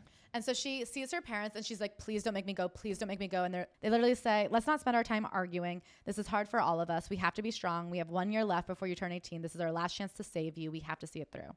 She'd been primed for this conversation. If parents raised any doubts or fears, the counselors leaned into the CEDU script. Don't believe anything your child says. She'll make up stories and say she's being abused. She'll say anything to go back to her old life, a life that will leave her dead or in prison. Tough love is the only way. You must be strong enough to save your child. So she is able to convince her parents that her hair looks like shit and she deserves to go to the salon before they take her to the new shitty prison school. So they take her to a salon. At the salon, she kicks her way out the window, runs to the train station. Gets on the bus heading to Los Angeles. She makes it 2 stops before a police gets on the bus, and they send her right fucking back. So she gets sent back to Cascade School, and this time she actually had some money she had stolen. I squatted and coughed and endured the cavity search without whimpering. I put on the pinks and followed my new big sister to our room. She turned out the light, and I waited until it sounded like she was sleeping. Only then did I finally allow myself to touch the slim roll of cash tucked under the bun on top of my head. The money was rolled tight. See, I had learned that these strip searches were about invasion, not investigation. It was a demonstration of their power over every part of your body, so they focus on private parts, the parts you instinctively try to protect. Some of them obviously enjoyed it. They didn't even bother pretending. The cavity searches, like any sexual assault, was about them, not the person they were doing it to. Once I understood that, it was easy to fool them. So she keeps this money, and she's like, I'm going to run away, and she just starts plotting. She also uses this time to start escaping into her own little dream world. The money made her feel so safe. She says, I'm going to get out of here and I'm going to make a fuck ton of money and then no one will be able to hurt me ever again. She also starts learning her own little coping mechanisms of lying to people because she says it's a lot less painful when people are screaming at you and berating you for something that isn't true. So she decides she's going to run away, and this little girl named Mouse, that she calls her Mouse, comes up and says, you're going to run, aren't you? Take me with you. If I stay here, I'll die. She kept getting ripped apart in raps for tempting her uncle and making him do bad things. She hadn't figured it out yet. She had to give them something to distract them, like say, oh, I hate myself because everyone in my family is vegetarian and I used to sneak out to Burger King. Who cares if people tear you up for something that isn't true? So they decide to run. And this is like a camping camp. So they're outside most of the time, and Paris has kind of learned which nights are good running nights because the moon is brighter on certain nights than other nights. and she kind of gauges the direction of the town again. And so one night she grabs Mouse out of her sleep and is like, this is it. They sprint, they find a 7-Eleven. She has her little bit of cash. So they like buy mascara and disguises and draw mustaches on. And the fact that Paris is able to, outside of it, be like, this was kind of silly. She goes, we slicked our hair back under baseball caps and hoodies from the clearance bin and got on a Greyhound bus attempting to walk like Beat Boys. Honestly, thinking about that cracks me up now. That is funny. So they get on a bus and they get to Los Angeles, and she finds a friend that she can crash with. And they stay at his house for a few days, just watching TV, eating at the diner, having fun, being so fucking happy. And then he's like, but you can't stay here forever. So she finds a friend in Connecticut. He's like, I will pay for you to fly out here and live with me and my mom in our big house in Connecticut, but I can't fly out a 14-year-old girl. That's literally kidnapping. Okay, so she takes her to Denny's one day, says she's going to the bathroom, and leaves out the employee exit. It's clawing at me now all these years later. Over the decades, I've tried not to think about that skinny little girl in a huge, unforgiving city. When I think about the most likely fate of a kid like her, it makes me want to throw up. I was trying to save her and I ended up throwing her to the wolves. I pray that she found someone who was better able to help her than I was. I hope she grew up okay and that she was able to forgive me. Mouse, if you're out there, I want you to know that I'm sorry I abandoned you. I was desperate and didn't know what else to do. I feel like this is so hard because that is something that would be so hard to forgive yourself for, but what's the other option? So she goes out and spends a few weeks in Connecticut, and it's amazing. They're watching TV, they're hanging out, they're eating. And one day he's like, let's go into the city and have lunch. And she's like, all right, sounds good to me. They go eat on the Upper East Side. She looks up and who comes right in but her dad. With officers who are there to take her back to school. Another lesson learned, no matter what happened from here, I'd be better off alone, always. And then she gets into this thing about her dad, and she ties in some movie she did called Repo, the genetic opera. And she's like, I really got that movie because, you know, sometimes a great dad makes a bad choice that ruins his daughter's life because he thinks he's protecting her. And then sometimes a bad man will make a good choice to save his daughter. And she's like, it's just hard. It's hard to have a relationship. I mean, your dad made a really bad fucking choice. Like 8 times in a row. I really cannot wrap my head around how many times she escaped and how many times her family sent her back. I don't doubt my dad's love for me. I hope he knows how much I love him, how grateful I am for the advice and guidance he's given me, and how much I respect the role he's played in our family's genetic opera. I guess she's always coming back and begging and be like, please, I'll do anything. Let me stay. Like, I'll be good. They could have given her a week. They could have been like, maybe a couple of weeks of this was enough. And I guess seeing her, how did they think that what they were doing was right? I mean, she must have been starving down to nothing. She's showering by having buckets dumped on her. If she's working in the woods, if she is... I don't know. I guess I just don't know how you could see her that way. Like, even if what she was saying wasn't effective, what did her face look like? Like, what did you see in her face when she would break out and come to you and cry and beg? So after this, she gets sent to the worst of them all, Provo Canyon School. Her parents claimed that they had actually gone and toured it and it looked beautiful. And she's like, I guess the tour didn't include the area where the kids screamed in straitjackets, slept on the floor, and were locked in solitary confinement. And she's like, they had classrooms that nobody ever used once. I mean, it was just hell. I mean, they had just loaded syringes of tranquilizer, which I think they called butt juice, booty juice, that they would just threaten to use on you at any time. Like, anytime you acted out of line, they'd be like, all right, well, we're going to shoot you up. And they would pull your pants down in front of everyone, just stab you, and then you would pass out. So the crazy thing is, thinking they were literally fighting for their child's life, parents signed over custodial rights and medical powers of attorney and agreed not to report suspected child abuse. Traumatized graduates were threatened and shamed into silence. The few who were strong enough to speak out had no way to connect or tell their stories until decades later. So she's talking about how this is like 1997, so Reddit didn't exist. There was no online forums for people. Yeah. So at this school, they had a different system. They had a point system, and you started out hundreds of points in the hole, and you could earn 1 to 2 points for good behavior, and you would get docked dozens of points for any ounce of bad behavior. So like slouching, shuffling your feet, rolling your eyes, not speaking in the exact way they wanted you to speak, looking at like all of those rules. And then because she had just tried to run away, she started out thousands of points in the hole. And there's just no way to build that back up. So she had almost no privileges at the school because you had to have a certain amount of points to have a certain amount of privileges. And because she started so far down and it was so hard to earn your way anywhere, she had nothing. Provo intake was a step beyond what I'd experienced at CEDU, Ascent, and Cascade. There was a full pelvic exam. When I tried to resist, Pigface said, open your legs for the nurse or we'll get someone to restrain you. They also gave her faded sweatpants with the number 127. From that moment on, no staff member called me by my name. I was 127, a numbered unit on an assembly line.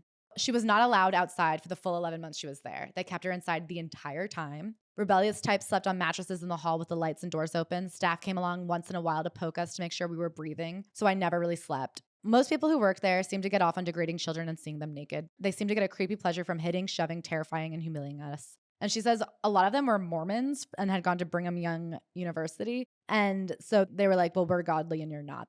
So she's given a medication every day and she doesn't like how it makes her feel. She doesn't know what it is. So she starts figuring out a way to not take it, to hide it in her lip. And then they find out that she's not taking it. So this is the first time she gets sent to OBS, which is a pit of solitary confinement. She says it's about the size of a bathroom stall. It doesn't sound big enough to even lay down in necessarily. And they put you in there fully naked and they keep it at like 58 degrees so that you're freezing. And she says you're in there and they have like rows of them. So you'll hear other kids screaming. There's one tiny little window at the top, but you're basically just in full pitch darkness, freezing cold, naked for hours on end. This is where she truly discovers her inner world. She paints this picture.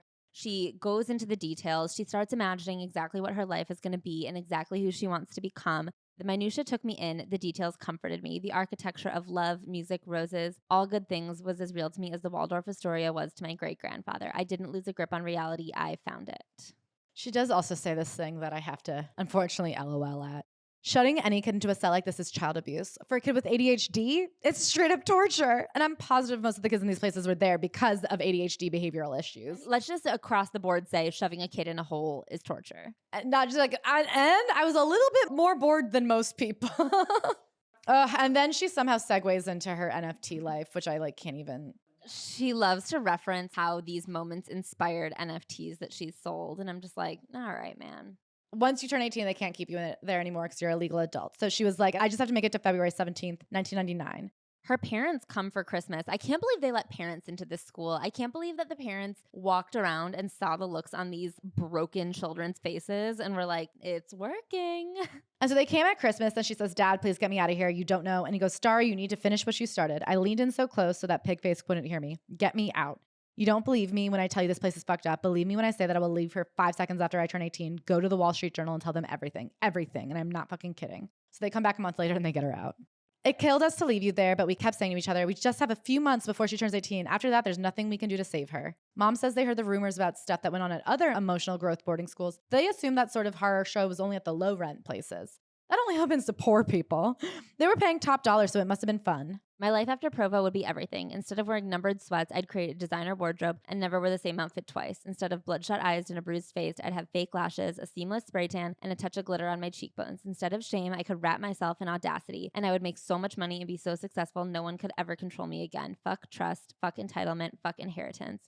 Again, as it's getting closer and closer to release time, as she's been there for a year and a half, a year and 3/4, like, what do her parents think the last 2 weeks is going to do?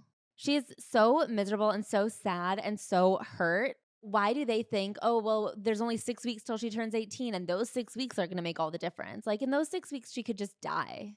She talks about her relationship with her parents now, and she says that her parents are like not really listening so much. Like they don't talk about it. They've taken a lot of flack for their decision to send me there. Industry gossip. Some of it has been brutal. There were times when mom felt so overwhelmed by it. And this is the flack she got, not what actually happened in Paris. She couldn't get out of bed. So it's important for me to acknowledge here that my parents also deserve some credit for my survival. No, they don't. Rick and Kathy Hilton didn't raise a fragile Fabergé egg rich girl. They raised a badass kid who kept fighting, climbing, running. We've actually laughed about it a little. You were like Houdini, mom says. Anywhere we put you, they'd call and say she's gone, and off we'd go again. My stubborn streak, my staying power, compulsive work ethic, and creative vision, all that was in my bone marrow. I inherited determination and a love of life from my mom and dad. They gifted me with a spine and the idea that I was entitled to good things. I refused to accept that I was a worthless piece of garbage, even when a grown man twice my size wrapped his hands around my neck and squeezed out from my windpipe, screaming in my face, "You are a worthless piece of garbage." I knew it wasn't true. I knew I was a Hilton. That is a very generous way to look at it. I mean, obviously her top choice would be her parents to admit that she was wrong. But like, if it comes at the expense of severing their relationship further, she can't ask for it. The thing she wants most is her family, even though I hate her family. So she finally gets to go home. It's 1999. Baby One More Time is on the radio, and it is an anthem. She goes, mostly I was starving for love. They programmed us to believe that if you talk shit about the school would talk worse shit about you, to your family, to your potential employers, and in my case, to the tabloids. It was a powerful muzzle. So she never talks about it with her family, with anyone. Her family had told everybody she had been at boarding school at London. She just let it slide. She didn't care. Nikki had no idea what was going on. Nobody except for her and her parents knew where she actually was. Like, it was a secret until this documentary, I believe. You have a sibling. I have a sibling, yeah. If your sibling was under the impression you spent a year and a half at boarding school in London, don't you think they'd very quickly find out that wasn't true if it wasn't true? like it would come up. For them to live in that lie, everybody involved has to agree, we're pretending this is true. We won't ask a single question. Yeah. She even says, I took my cues from mom and dad and stuck to their story. I was happy to cast her and dad as a vigilant, fully present parents. That's who they wanted to be. That's who they are. The parents who go to the ends of the earth for their child. Only in my case, they went to the wrong end. From the night I climbed out the window to kiss the pedophile, I'd felt cut off from my family. That was the most brutal part of everything I'd been through. It wasn't the physical miles that separated us. It was layer upon layer of shame, lies, and denial. I mean, that's the thing is, how do you have a conversation when there are that many lies? Like, you can't talk to someone if they say, like, oh, what have you been up to? And you can't be like, oh, I was in prison school. So Nikki and her are very close in age, but Barron is 10 years younger than her and Conrad is 15 years younger than her. So she's like, as far as their memories go, I was never there. I was in Palm Springs when I was 14. I came back for 1 year. I was gone for 2 years. And she's like, they didn't know me. I didn't fit in with the family. Again, as soon as I came back, there was all this tension. It was hard to be like the source of struggle in my whole family that existed when I did just want to like love them and be with them. So they sent her to another boarding school in Connecticut. She gets kicked out of that one too because she keeps sneaking out. And at this point, she's 18, but she's in 10th grade because obviously they didn't do actual school at Provo. So none of the credits transfer. And her parents are like, wait, what? And I will say, Paris, I cannot imagine getting out of that torture chamber and just being like, we're still breaking out of schools. I'm like, just finish. I guess I see it both ways. At that point, you're like, I've been through hell. I might as well have fun. But also I'm like, wow, they really didn't break you. They would have broken me. I would have lied face down on the ground till I died. Also, though, in terms of just finish, like, it's one thing because she got out in winter of 1999. So it's one thing to be like, okay, school ends in May. You just have to finish. But she didn't just have to get till May. She had another like 2.5 years of school to get through in order to like graduate. So she doesn't even end up getting her GED. She just starts partying and modeling and having fun. Because she's 18 now. And so all of the things her mom used to say, like, wait till you're 18. And also she knew she couldn't get sent back to those schools because they couldn't take you over the age of 18. She just was like, okay, I'm just going to live my life the exact way that I want to. And eventually she has to move out of her mom's house. So she moves to LA in 1999. She just like wants to have fun and catch up. She feels so disconnected from everybody. On top of that, she's living with this huge lie. So she just like kind of throws herself into having fun and partying. Listen, she does a really good job of making you be like, what else could you want to do besides partying? The way she like romances and paints the picture of the 1999 Los Angeles party scene. I'm just like, yeah, who would want to be anywhere else? And she's like, I had to stay out because I couldn't be alone. I was afraid of sleeping by myself. I was afraid of the dark. She's like, I couldn't sleep with lights on, but I would not turn off the lights to be alone. So she's like, I just want to stay up till 7 a.m. I was just scared of being asleep. And then she goes into the fact that at this school, one of the things they did at Provo that was worse than the other places is they called it a medical exam. And because I wasn't ready to call it digital rape, I called it a medical exam too. Before that, I had never been to a gynecologist. I was a kid with only a vague idea of what that even meant. So the staff at Provo had their favorites, always pretty girls, but I don't think it was about pretty. I think these people were weak on the outside, men and women who got off on the power they had over us. They would literally wake you up in the middle of the night and take you to the medical center and give you a quote unquote medical exam. And it was like horrible. And one day the girls were all like, we have the keys. We have to break out. We're going to stab them with the booty juice and just like knock them all out and run. And of course they all turned each other in. And she's like, look, I get it. I would have turned them in too. I will say one thing that she makes herself out to be is not a rat. Yeah. She seems to have not ratted people out. Can I say, though, it makes you wonder because she also does a lot of like, it was impossible not to. It feels very Danny Trejo. I don't think she was a rat and I don't think she wanted to hurt anybody. But in those rap sessions and things like that, like you had to accuse people of shit. No, I think she was there. But I also do think like when people rat her out for trying to run away, she was the runner. Yeah. She talks about the party scene, having no agent, no manager, no stylist. She was just showing up and wearing what she liked, and it made headlines. The paparazzi were evolving with digital cameras and lightweight video equipment, which made it possible for them to get airable walk and talk film footage. Going out almost every night in LA and New York, I was getting a lot of attention, which I loved. It made me feel like a star. After that long period of never being allowed to look in the mirror, I enjoyed feeling beautiful. Instead of cussing or avoiding the pops like a lot of people did, I waved and called, "Hey boys," and made sure they got good angles of me. I was just a teenager having fun without apology, without inhibition. That made fun people want to hang out with me. And when I showed up to a party with a crew of models, actors, and socialites, the paparazzi always followed. So pictures would show up in Page Six, People, or on online gossip blogs. Event planners really wanted me at their parties. And she starts to realize that she can monetize this. She's like, if my presence is worth something to you, prove it. I love feeling special, of course, but I started to make real money when I realized that I was an amplifier and attention was the power cord. I transformed attention into a marketable commodity to benefit brands I believed in, including my own. I always knew on some level there was a difference between the kind of attention and love, but sometimes when love didn't come along, the constant clicking was an okay substitute. She talks about not realizing that she was essentially turning herself into a startup, but now she realizes it because she loves business books and she wishes she could have read her husband Carter's business book back when she was a startup. Now I'm kind of a business book addict. I make Carter drag an extra carry-on so I can load up before a flight at the airport bookstore. I love that her bookstore of choice is Hudson News. I'm sure I wasn't the first socialite to do the math on the party equation, but my experience and resolve gave me the nerve to ask. Making the ask is where so many entrepreneurial endeavors die. Pride gets in the way, or the lame idea that that's not how it's always been done. My pride had been taken from me, and I didn't know or care how things had been done in the past. I was doing everything in my power to burn my past to the ground, so I made the ask. She talks about one of her first events out when she goes to the Cannes Film Festival where Harvey Weinstein does come after her. She locks herself into a women's bathroom and he's banging on the door screaming, "Do you know who I am?" She says later when the Me Too movement happened, people would say, "Have you ever had a Harvey Weinstein thing?" And I said, nope. I was embarrassed by it. I have a pathological fear of embarrassment. I was afraid that if I shared that story, the next question would be, why didn't you speak up at the time? And I had no answer for that. And that's one of those questions that shifts the blame onto someone who shouldn't have to own it. And then she gets into a boy she started dating. His nickname was Scum. And one night, Scum wanted to videotape them having sex. She was not comfortable with it. But the truth is, I wanted to be alive in a sensual way. I wanted to feel like a woman who's comfortable in their own skin, and I was struggling to understand my sexuality. I don't remember that much about the night he wanted to make a videotape while we made love. He had often said it was something he did with other women, but I felt weird and uncomfortable about it. I always told him I can't, it's too embarrassing, but he kept pushing. No one else would ever see it. And then he told me if I wouldn't do it, he could easily find somebody who would. And that would be the worst thing I could think of, to be dumped by this grown man because I was a stupid kid who didn't know how to play grown-up games.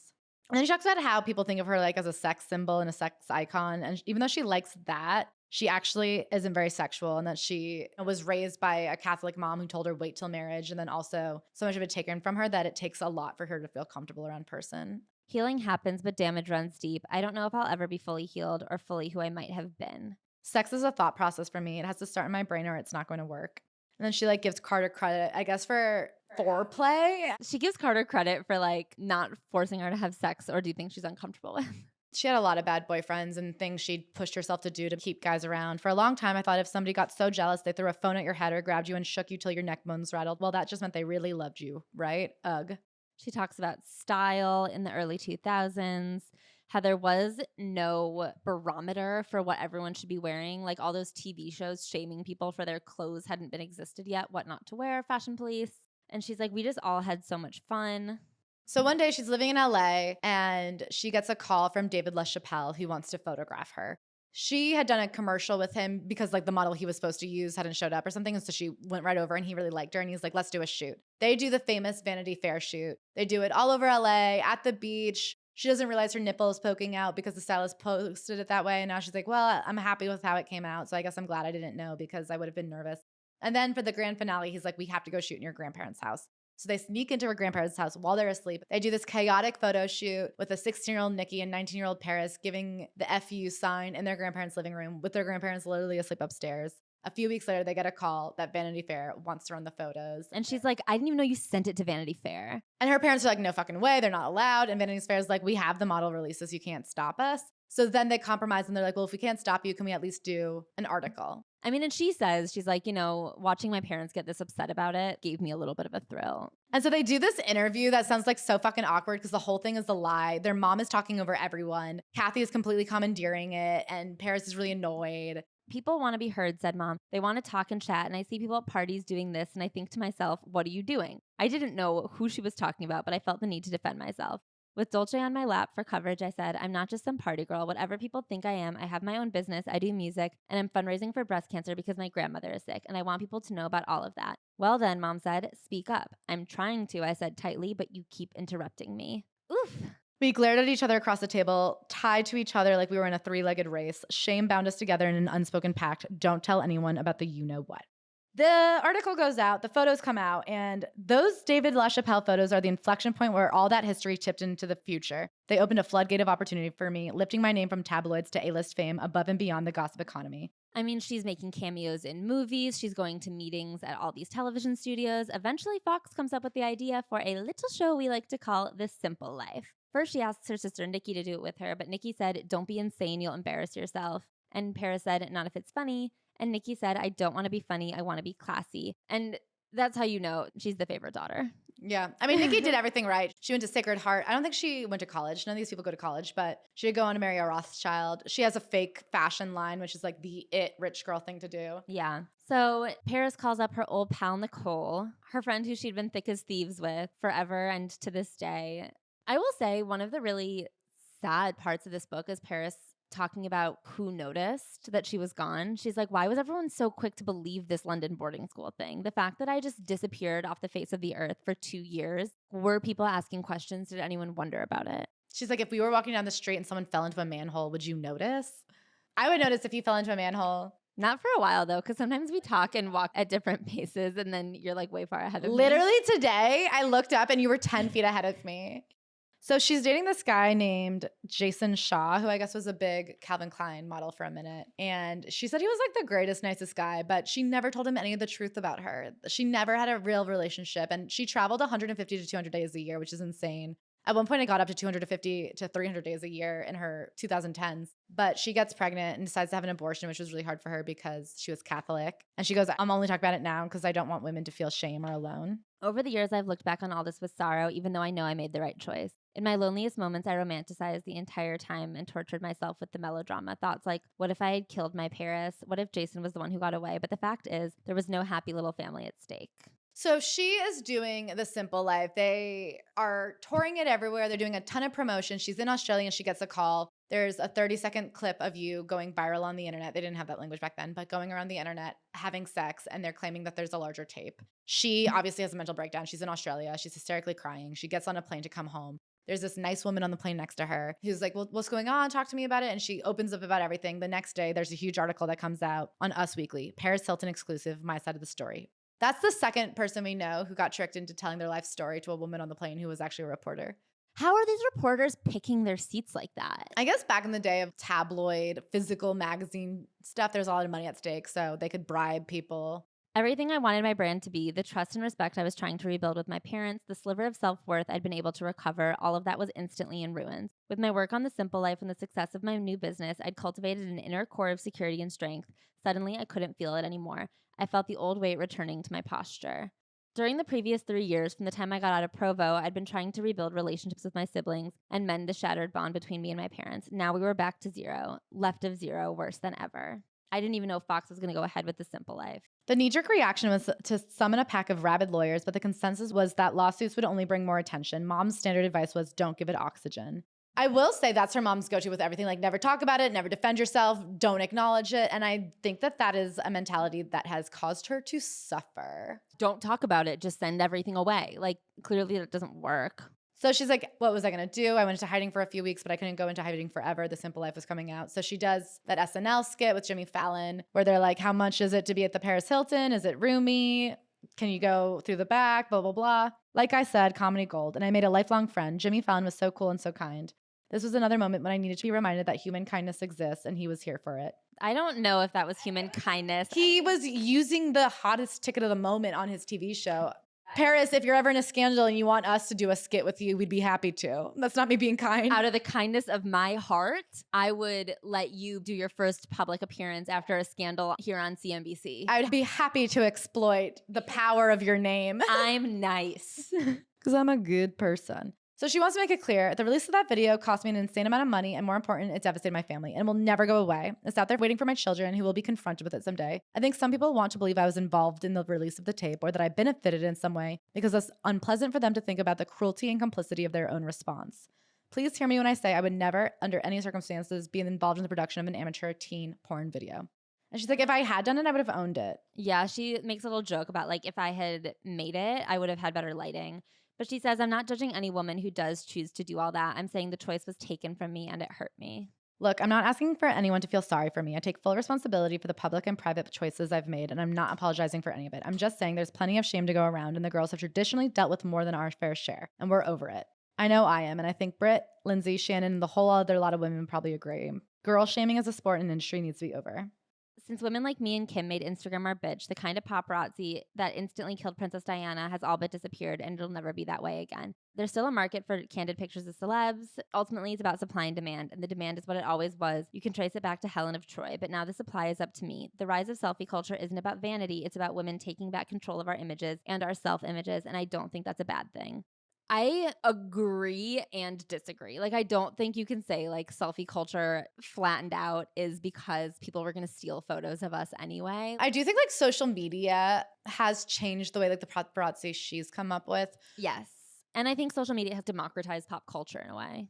Yes. And obviously I'm on her side when I think about the fact that she was like literally a teenager and the horror. And she talks about how everyone, for the rest of her life, that's something that's used to diminish her. That people are like, well, you would have never been successful without that tape. And she's like, maybe, but now we'll never know because that was robbed from me. And she's like, the fact that revenge porn wasn't illegal and that guy was like, well, I'm allowed to make money off of this. It's my property. I mean, it's horrible and revenge porn should be illegal. I do think she very smartly takes these moments where she was done very wrong by society in these public ways and uses it to wash over everything she ever did. I don't know that like her whole life and her whole existence in the public eye is above scrutiny or like a larger class criticism. Yeah. But she takes these moments where she's definitely in the right and is like, so pretty fucked up that you guys treated me like shit. And it's like, okay, but a lot of what you stood for was bad. The idea that Kim Kardashian's presence on social media can't be criticized or questioned is ridiculous. So the hard thing right now is that jobs that are traditionally held by women are viewed as lesser than. And the fact that women found ammo in the social media space to really leverage something that women do better than men for a fuck ton of money. It's the same with modeling, things like that. People look down upon it, even though there is a lot of strategy and skill and effort involved in making it a profitable business for yourself. I think that there's credit where credit is due, but giving credit doesn't mean washing away every ounce of criticism. And I think that we see that flattened a lot on social media right now, where if you want to say like, oh, I don't like the way someone said this, people will come in and be like, why are you being a hater? And it's like, I'm literally not being a hater. I don't hate anything. I'm saying that I don't think that this is like a good message. And that's not me criticizing the fact that they're online. That's not criticizing the fact that they exist. It's criticizing that one post or a pattern of behavior that they greenlight. Like the way the Kardashians put their kids online, right? I don't think monetizing your children is good, but I do think being a woman who profits off social media is fine. I think you can do it without your children. That's not me being a hater. So The Simple Life is a massive hit. She becomes huge. She like works her little butt off. She's touring, traveling the world. Her house gets broken into all the time. And the first time that her house gets broken into is when she meets her publicist and good friend, Elliot Mintz. Elliot Mintz is an interesting person who I would like a memoir from. He was best friends with Yoko Ono, and he is like publicist to the stars. He's been up and down with everybody. And he goes, what's your plan? What's your wish, your ambition? I ask all my clients this. What do you want to achieve? I didn't lie. I said, I want to be famous. I want people to know who I am, to be aware of me, and I want them to like me so I can sell them things. My product lines, Nikki's product lines, designers, makers, anything I like. If I say something is beautiful, then they know it's beautiful. If I go to a club or spa or resort, then everybody wants to go there. I want people to appreciate my opinion as a tastemaker, as an icon, and I want to monetize that like a lot. He helped me figure out a philosophy that grounded me in the middle of a firestorm that I'd started. In terms of crisis management, Elliot gave me the same advice he gives all of his clients. Don't lie. Learn from Clinton and Nixon. You're better off if you just cop to it and move on. He also says there has to be a there. It can't be all about the sale. There has to be work above the promotion of the work. And he's like, and that's how you have longevity. And he's like, you're not an athlete. You don't have 5 years to cash out. Think long term. Eventually the sales pitch dies out and what's left has to be still valuable. She talks about being on the cover of Playboy, which was not something she agreed to. We'll tell that story on social media. And she says, I screwed up sometimes. I said some things I wouldn't say now. I hurt people's feelings and I'm sorry. I drank a lot and had some unfortunate moments. Some I can laugh about, others not so much. I'm not going to wallow in any of that here. I'm not offering explanations or asking anyone to explain themselves to me. So no walk of shame here. Sorry, not sorry. The only people who don't screw up are people who never do anything. Once again, I agree the only people who never screw up are the people who never do anything. But I do think that when you screw up, you can apologize. She then gets into a conversation about a South Park episode about her where she is obviously painted very poorly. It's called Stupid Spoiled Whore Video Play Set. I'm the title character, but they also apply that epithet to Britney Spears, Christina Aguilera, Tara Reid. I think in this book, she really lumps herself in with Britney a lot because Britney is the victim du jour in the way that she's like, and me too. We were both treated so equally badly. I'm kind of like, okay, you have to stand on your own feet. So she talks a lot about the way that it's so hack and cheap to just belittle women. And I agree with that. And she says, how do we not see that the treatment of it girls translates to the treatment of all girls in our culture? And she's like, I love South Park, but how do they not see how what they do has a larger impact? And then she uses as another example an episode where Cartman's one wish is to watch Selena Gomez get beat up. Process that script with me for a second. A teenage girl is brought in to be beaten for the gratification of the protagonist. Someone beats her and then says, all right, get her the fuck out of here, as if the girl they've just assaulted is a piece of garbage to be disposed of. That's the bar now. And I agree, that is pretty horrible. I don't think Paris Hilton, again, is above criticism. And I mean, as you were talking about, she very proudly is like, I created this character, the dumb blonde, the rich spoiled brat. People love to hate, they love to love. Whatever it is, it's a version of myself that I put out there in order to sell an idea, to then sell products to make money. And at what point, when you're like willingly creating this character and putting it out there, do you have to accept that you're gonna be criticized when you know you're playing a parody? I think this book does a really incredible job of saying, like, I've created this image to develop my own platform. And with that platform, I want these kids to not be tortured anymore. Like, that's what she's saying. But that's not where we were when this episode came out. To say how we treat it girls in the media is going to go down to how real women are treated every day. I agree with that 100%. I do wonder then, Paris, what was like your responsibility to not push to the number one photographed woman this image of a dumb bimbo sex girl? You did create that girl and you did go up there and you did create this thing like, isn't it great to be rich and skinny and white and party hard and be so sexy and be so slutty? Like, that was the image that you threw out there. And I wonder if you think you had any responsibility for how that would trickle down as well. I mean, that's the other thing is like finding out about the Provo school and realizing how much of The Simple Life was full on acting. Like, she knew how to clean toilets. She had done it for years. I mean, she actively wants to be like the richest, most famous woman in the world. And she's looking at people like Princess Diana and people like Marilyn Monroe. And it's like, you want to be talked about. You want South Park to do an episode about you. And I agree with what she says here. I'm sad that Matt and Trey went that route. Sexualized bashing of young women is worse than politically incorrect. It's dangerous and it's boring. It's a failure of imagination. She talks about saying that she voted for Trump, and she says, the truth is actually worse. I didn't vote at all. And she's like, I'm just growing and learning every day. And I'm like, okay, you were like 36. People evolve. We have the capacity to learn. I mean, she like lumps in a lot of her wrongdoings into one paragraph. Yeah, like the use of slurs and wearing a Von Dutch hat. She's like, I made a lot of mistakes back then. I'm like, those are different mistakes. Those are different mistakes. Like I said, a lot could have been done with an apology. But then she gets into, around this time, somebody bought her old storage unit. And in it, there was medical records, tapes, and he put everything online. And it felt like an assault again. Robbing a woman of her right to privacy is a physical and psychological assault. People do this kind of thing all the time and don't want to think of themselves as rapists, but that's what they are. I've survived it over and over again in different forms. The man who roofied me, the orderlies who molested me, the ex who released the sex tape, and every person who watched it, and this. Those people overpowered me and chained me down with the shame and humiliation that rightfully belonged to them. So once again, she is couching her wrongdoings in a little hot dog bun of things that are objectively wrong. And then she says the guy who did that, Elliot, had a heart-to-heart with him one day about taking it down, and then the next day the guy hanged himself, and she goes, karma's a bitch. And I'm like, okay, what happened there? I don't think your publicist had a heart-to-heart, made somebody realize they were a bad guy, and he ended it all. I would have left that sentence out if I were you, because it raised more questions than it answered. So then she gets into the evolution of technology. She gets a cell phone and then a sidekick, and then Twitter is invented. Once she's on Twitter, she realizes that when she talks about certain products, they sell out. So people start sending her free products, the first ever celeb PR haul. And she has so many things in her closet that she hires her friend Kim to come organize her closet for her. Kim was also at the forefront of technology, knowing how to use eBay. Paris says one of the things that bugs me the most, which is when people act like using apps is being at the forefront of technology. Nothing made me angrier than WeWork calling themselves a technology company. I'm like, it's just rent. And Paris is like, I was always at the forefront of technology. I was on Instagram very early. And I'm like, that's not the forefront of technology. You did not invent, you're an early adopter of online trends. One of the technologies she gets really into is the technology of DJing. And she's like, this is how I can get paid even more to party forever. Yeah, so she gets the idea to become a DJ when she goes to Ibiza with Kim Kardashian. And she sees how the DJing makes her feel alive. She's always loved to dance all night, but in Ibiza, it clicks. She says, DJing. I'm going to be up there someday. And sure enough, one day she had a residency there at that very DJ booth. She's getting paid up to $1 million a night to DJ. Can you even imagine? I literally can't. Then she gets a DUI. It's 2006, September 7th. Around 3 a.m, she was done getting glam, had a margarita with the team, and she's like, I hadn't eaten anything all day, so I guess I technically blew a .08. which is exactly the legal limit. Every DUI we've read about is exactly at the legal limit. You guys don't understand. They had one tiny little sip of alcohol and just coincidentally hit the legal limit. And she's like, if I had eaten, it probably wouldn't even been that bad. She was like, I was in the drive-thru to get food. If I had just gotten my food, it probably wouldn't have been that bad.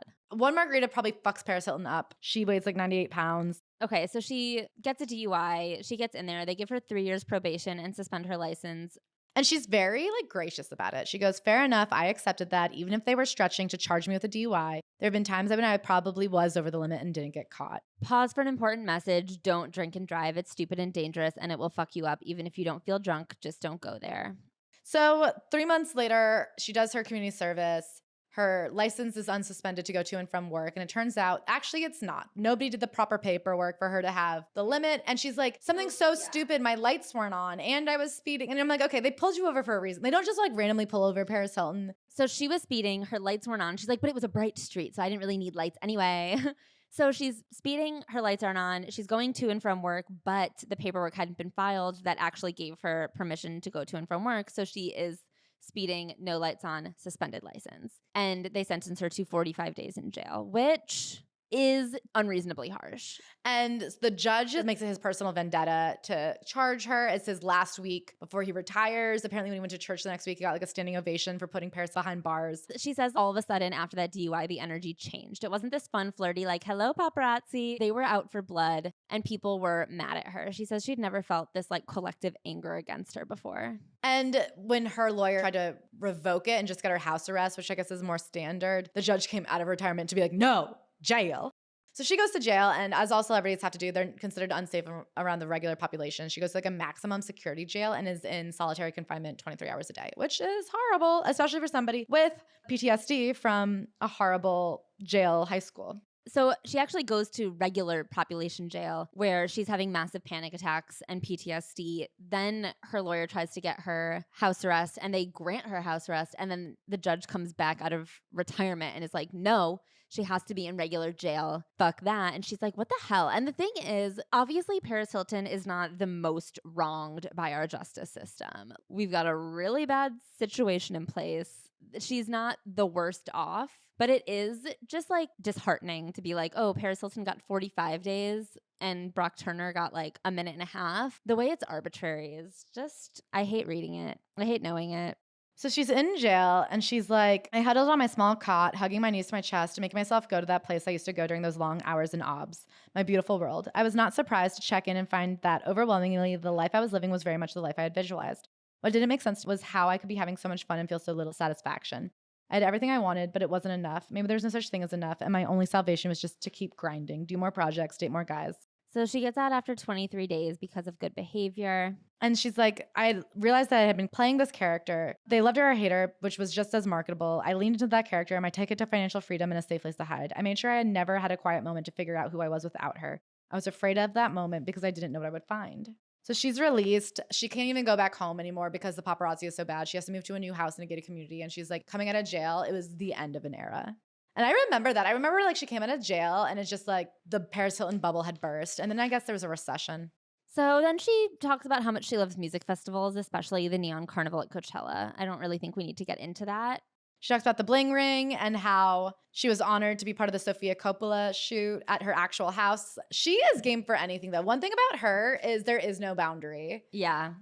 She wants to be part of a moment. She has her residency in Ibiza. She becomes a world-class DJ. So this is kind of when she disappeared from the United States. She was kind of a Y2K relic in America, and I think she was just traveling the world DJing. Yeah, I mean, she made $3 billion on fragrances in Asia and Europe. She has like all these retail stores. She's just huge overseas, which is honestly, I think, the best thing to be because then you can come home and just be free. The nightmares never left me, but going to jail for 23 days took them to a new level. It was real again, immediate, physical, dangerous. I didn't just wake up screaming. I woke up struggling for air as if I were trapped at the bottom of a muddy river. And at this point, she discovers Reddit and she finds that there are people who are reconnecting and sharing their experiences in CEDU schools on Reddit, but she's afraid to join in. She's so afraid to like reveal herself and to talk about it because for 2 years, it was beaten to her consciousness that no one cared, no one would believe her, none of it mattered. My brand was more important than my business. It was my identity, my strength, my self-respect, my independence, my whole life. I had to protect my brand. Anything off brand, no. Circle with a slash, can't have that. So she keeps working. TikTok and Instagram made it easy for me to pretend my life was a perfect fairy tale, but in fact, my fairy tale life is the one that didn't happen. Elite prep school, Ivy League college, graduate studies abroad, a career in animal science, a nice husband and children, all that disappeared before I had a chance to even imagine it. And now I was trapped inside the simple life caricature. This is me, but not really person who was out in the world living my life. Social media became the new reality. Selves became selfies. Privacy was commodified. I don't feel that bad for you, Nikki said after I broke up with someone I hardly remember. If you wanted kids and wanted a husband, you would find a way to make it happen. Maybe you don't want it. You think society expects that of you, but it's a huge responsibility. If you don't genuinely want it, you shouldn't do it. And she's like, but I did want it. She had kept so many secrets about herself for so long. And she's like, at this point, even Nikki didn't know what I had gone through in that high school. So she starts considering another reality series or documentary. And a producer says, I went down kind of a rabbit hole. A lot of the information about you is very unflattering and critical. I started thinking about the audience consuming all those articles. We spent 20 years obsessing about Paris Hilton, gossiping about the Hilton sisters, but you weren't talking about yourselves. We were all having that conversation, but every time a scandal broke, the family did this circling of the wagons. So it is true. I mean, her mom said, like, don't give it oxygen. So if you look at the internet history, it's all like lore about the Hiltons. And so she allows this woman to do this documentary called This Is Paris that came out a couple years ago. And the idea was to do girl boss shit. Like, this is what it's like running a global empire. And I guess they were following her around and it was pretty boring because finally the director comes into her room and is like, I'm just going to be here with a handheld camera. I'm just going to follow you all night and watch you. And of course, Paris doesn't sleep. So she's up all night. It's 4 a.m. And finally, she starts explaining what it's like in her head and why she can't sleep and starts opening up about the provost stuff. In my dreams, I never wake up refreshed. I'm so fucking tired. I'm just literally, my mind is going through what the upcoming months are and it's nonstop. She starts talking about what happened to her in her childhood. And the director is like, this is what we need to dive into. And they clashed a lot. She was like, I don't want to go there. And the director is like, we need to reunite you with some of the other Provo kids. And that's what the documentary becomes about. The scariest moment of the whole process was sitting down with my mom and talking to her about what really happened, studying the expression on her face. I saw disbelief at first and then shock and then deep sadness. All the times I cried for her, so many terrifying nights and miserable days when my heart kept sobbing, Mom, Mom, Mom. It's as if she heard it all at once. Overwhelmed, she covered her face, pressing her fingers against her forehead, silent for a long time. Then she looked up again. Her face was composed and pretty, a mask of grace under pressure. She had to process it in her own way. Privately, we haven't sorted through it all. I don't know if we ever will. Publicly, her willingness to talk about it shows astonishing courage. Her presence sends a simple, powerful message. Mom's here. So then she talks about meeting Carter. She met Carter in the fall of 2019. She had never done Thanksgiving with her parents. She just never really wanted to. And finally, she was just getting tired of the club scene and traveling and like kind of started craving a family. So she goes to spend Thanksgiving with her family in the Hamptons. And she goes with her mom to meet some other people. So she goes and she meets Carter and he remembers her from all these parties. And she's like, I did not remember him at all. But he talked to her and they talked about business and she really liked him. They kissed that night. It's really cringy listening to the story. She's like, I told him I get what I want. And I kissed him, blah, blah, blah. And then they go into New York and they just have a bottle of wine and talk all night. And she's like, he's the first person I ever actually told my truth to about Provo and about everything. And we had this relationship that was built on truth. She had never had that before. COVID happens and they got to have this amazing like quarantine where they just did normal stuff where she cooked and they just played house and she loved it. And she's like, I heard COVID was like bad for other people though, so sorry. They have their wedding and then they start doing IVF. They do IVF for 2 years. And she said it was just so hard because her sister kept getting pregnant. Her sister-in-law kept getting pregnant. Everybody's getting pregnant. And she's like, whenever I wore a push-up bra, people would be like, is Paris pregnant? And she's like, you can't imagine how hard it is to have people asking you if you're pregnant when you're desperate to be pregnant and can't be, which is something we also heard in Gabrielle Union's memoir. Just don't speculate about people being pregnant. And then, of course, they had their baby via surrogate. His name is Phoenix because she wanted a girl named London, but that didn't work out. So they settled for a boy named Phoenix. Yeah, now she's doing her best to be herself. With each passing year, it matters less and less to me how other people love, hate, adore, or dismiss me. Weirdly, it makes me feel closer to understanding people in general. I'm not saying I'm just like you. I'm trying to say that I see you and I think it's possible that we know each other better than one might think. I have secrets like every other woman in the world. Like every other woman in the world, I've had terrible things happen to me and I've come out on the other side. I know we're supposed to spin terrible things to make it sound like they're actually good, but that's bullshit. The heart attack did not save your life. Cancer is not a gift. Your abuser did not give you strength. Terrible things are terrible. Let's just acknowledge it. If you found strength and wisdom or a new way of thinking, that's awesome. But notice that strength, wisdom, and the new worldview came out of you, which means it was inside of you to begin with. Okay, final thoughts? You know, I liked this book. I think it was readable. It was funny. It was honest. I think that there are obviously little moments that are like very cleverly done to avoid certain topics. I think always she'll first and foremost be a business. Always. But I also think some of the things that this book will do, I mean, she is going to Washington regularly to speak out against these schools. I think she does good things, and she's a flawed person. I agree. And I think that the potential of help with this book outweighs the other parts for me. I mean, I think it's up for disagreement. I wouldn't say that that's the absolute truth, but I do feel like she had this incredible story to tell and share. And I think using her platform and sharing her story will affect a lot of change for the better. Nobody can say that's not a horrible thing to go through. Yeah. So for that, I commend her. I also thought it was very readable. I think it's great that what's good for society, her speaking out, is also good for her. And in that synergy, she has found a book. And I'm not going to sit here and pretend like it's not helping her brand to come out with this. I looked back and now I'm ready to use my power for good branding. But I also think like, great, may we all look back and use our power for good. I also think she did a really good job of including all of the little elements that we want from a memoir. There are very serious topics in this book, but she also gives us the saucy celeb stories that the press is going to bite on. She also gives us the like quirky little Paris moments. There are so many elements to this book that I think you like want from a memoir that we get in so few of them. But it basically ends after 2007. Post jail, it kind of wraps up. And I respect that because I do think at the age she's at, she can look back to her 28th year or whatever and be like, here was the sum of those parts. And I like that the rest was kind of a catch up because I think that that's what she can look back on, like having processed and thought about. Yes. Anyway, we love you guys so much. I can't wait to see you at the live shows. What will we talk about this week on the Patreon? Oh my God. This week we are talking about the Cole Sprouse Call Her Papa episode. I want to do a deep dive on the Bill Hader dickmatizing. Yeah. We'll talk about all the fun stuff. We love you guys so much. And who do we love the most? Thank you so much to Rona, Elise, Lenore backwards. I'm not going to lie. I don't think I read that right, but whatever letters you're jumbling together, I appreciate. Thank you to Tyler Miami. Ooh, baby, I can't wait to party in Miami.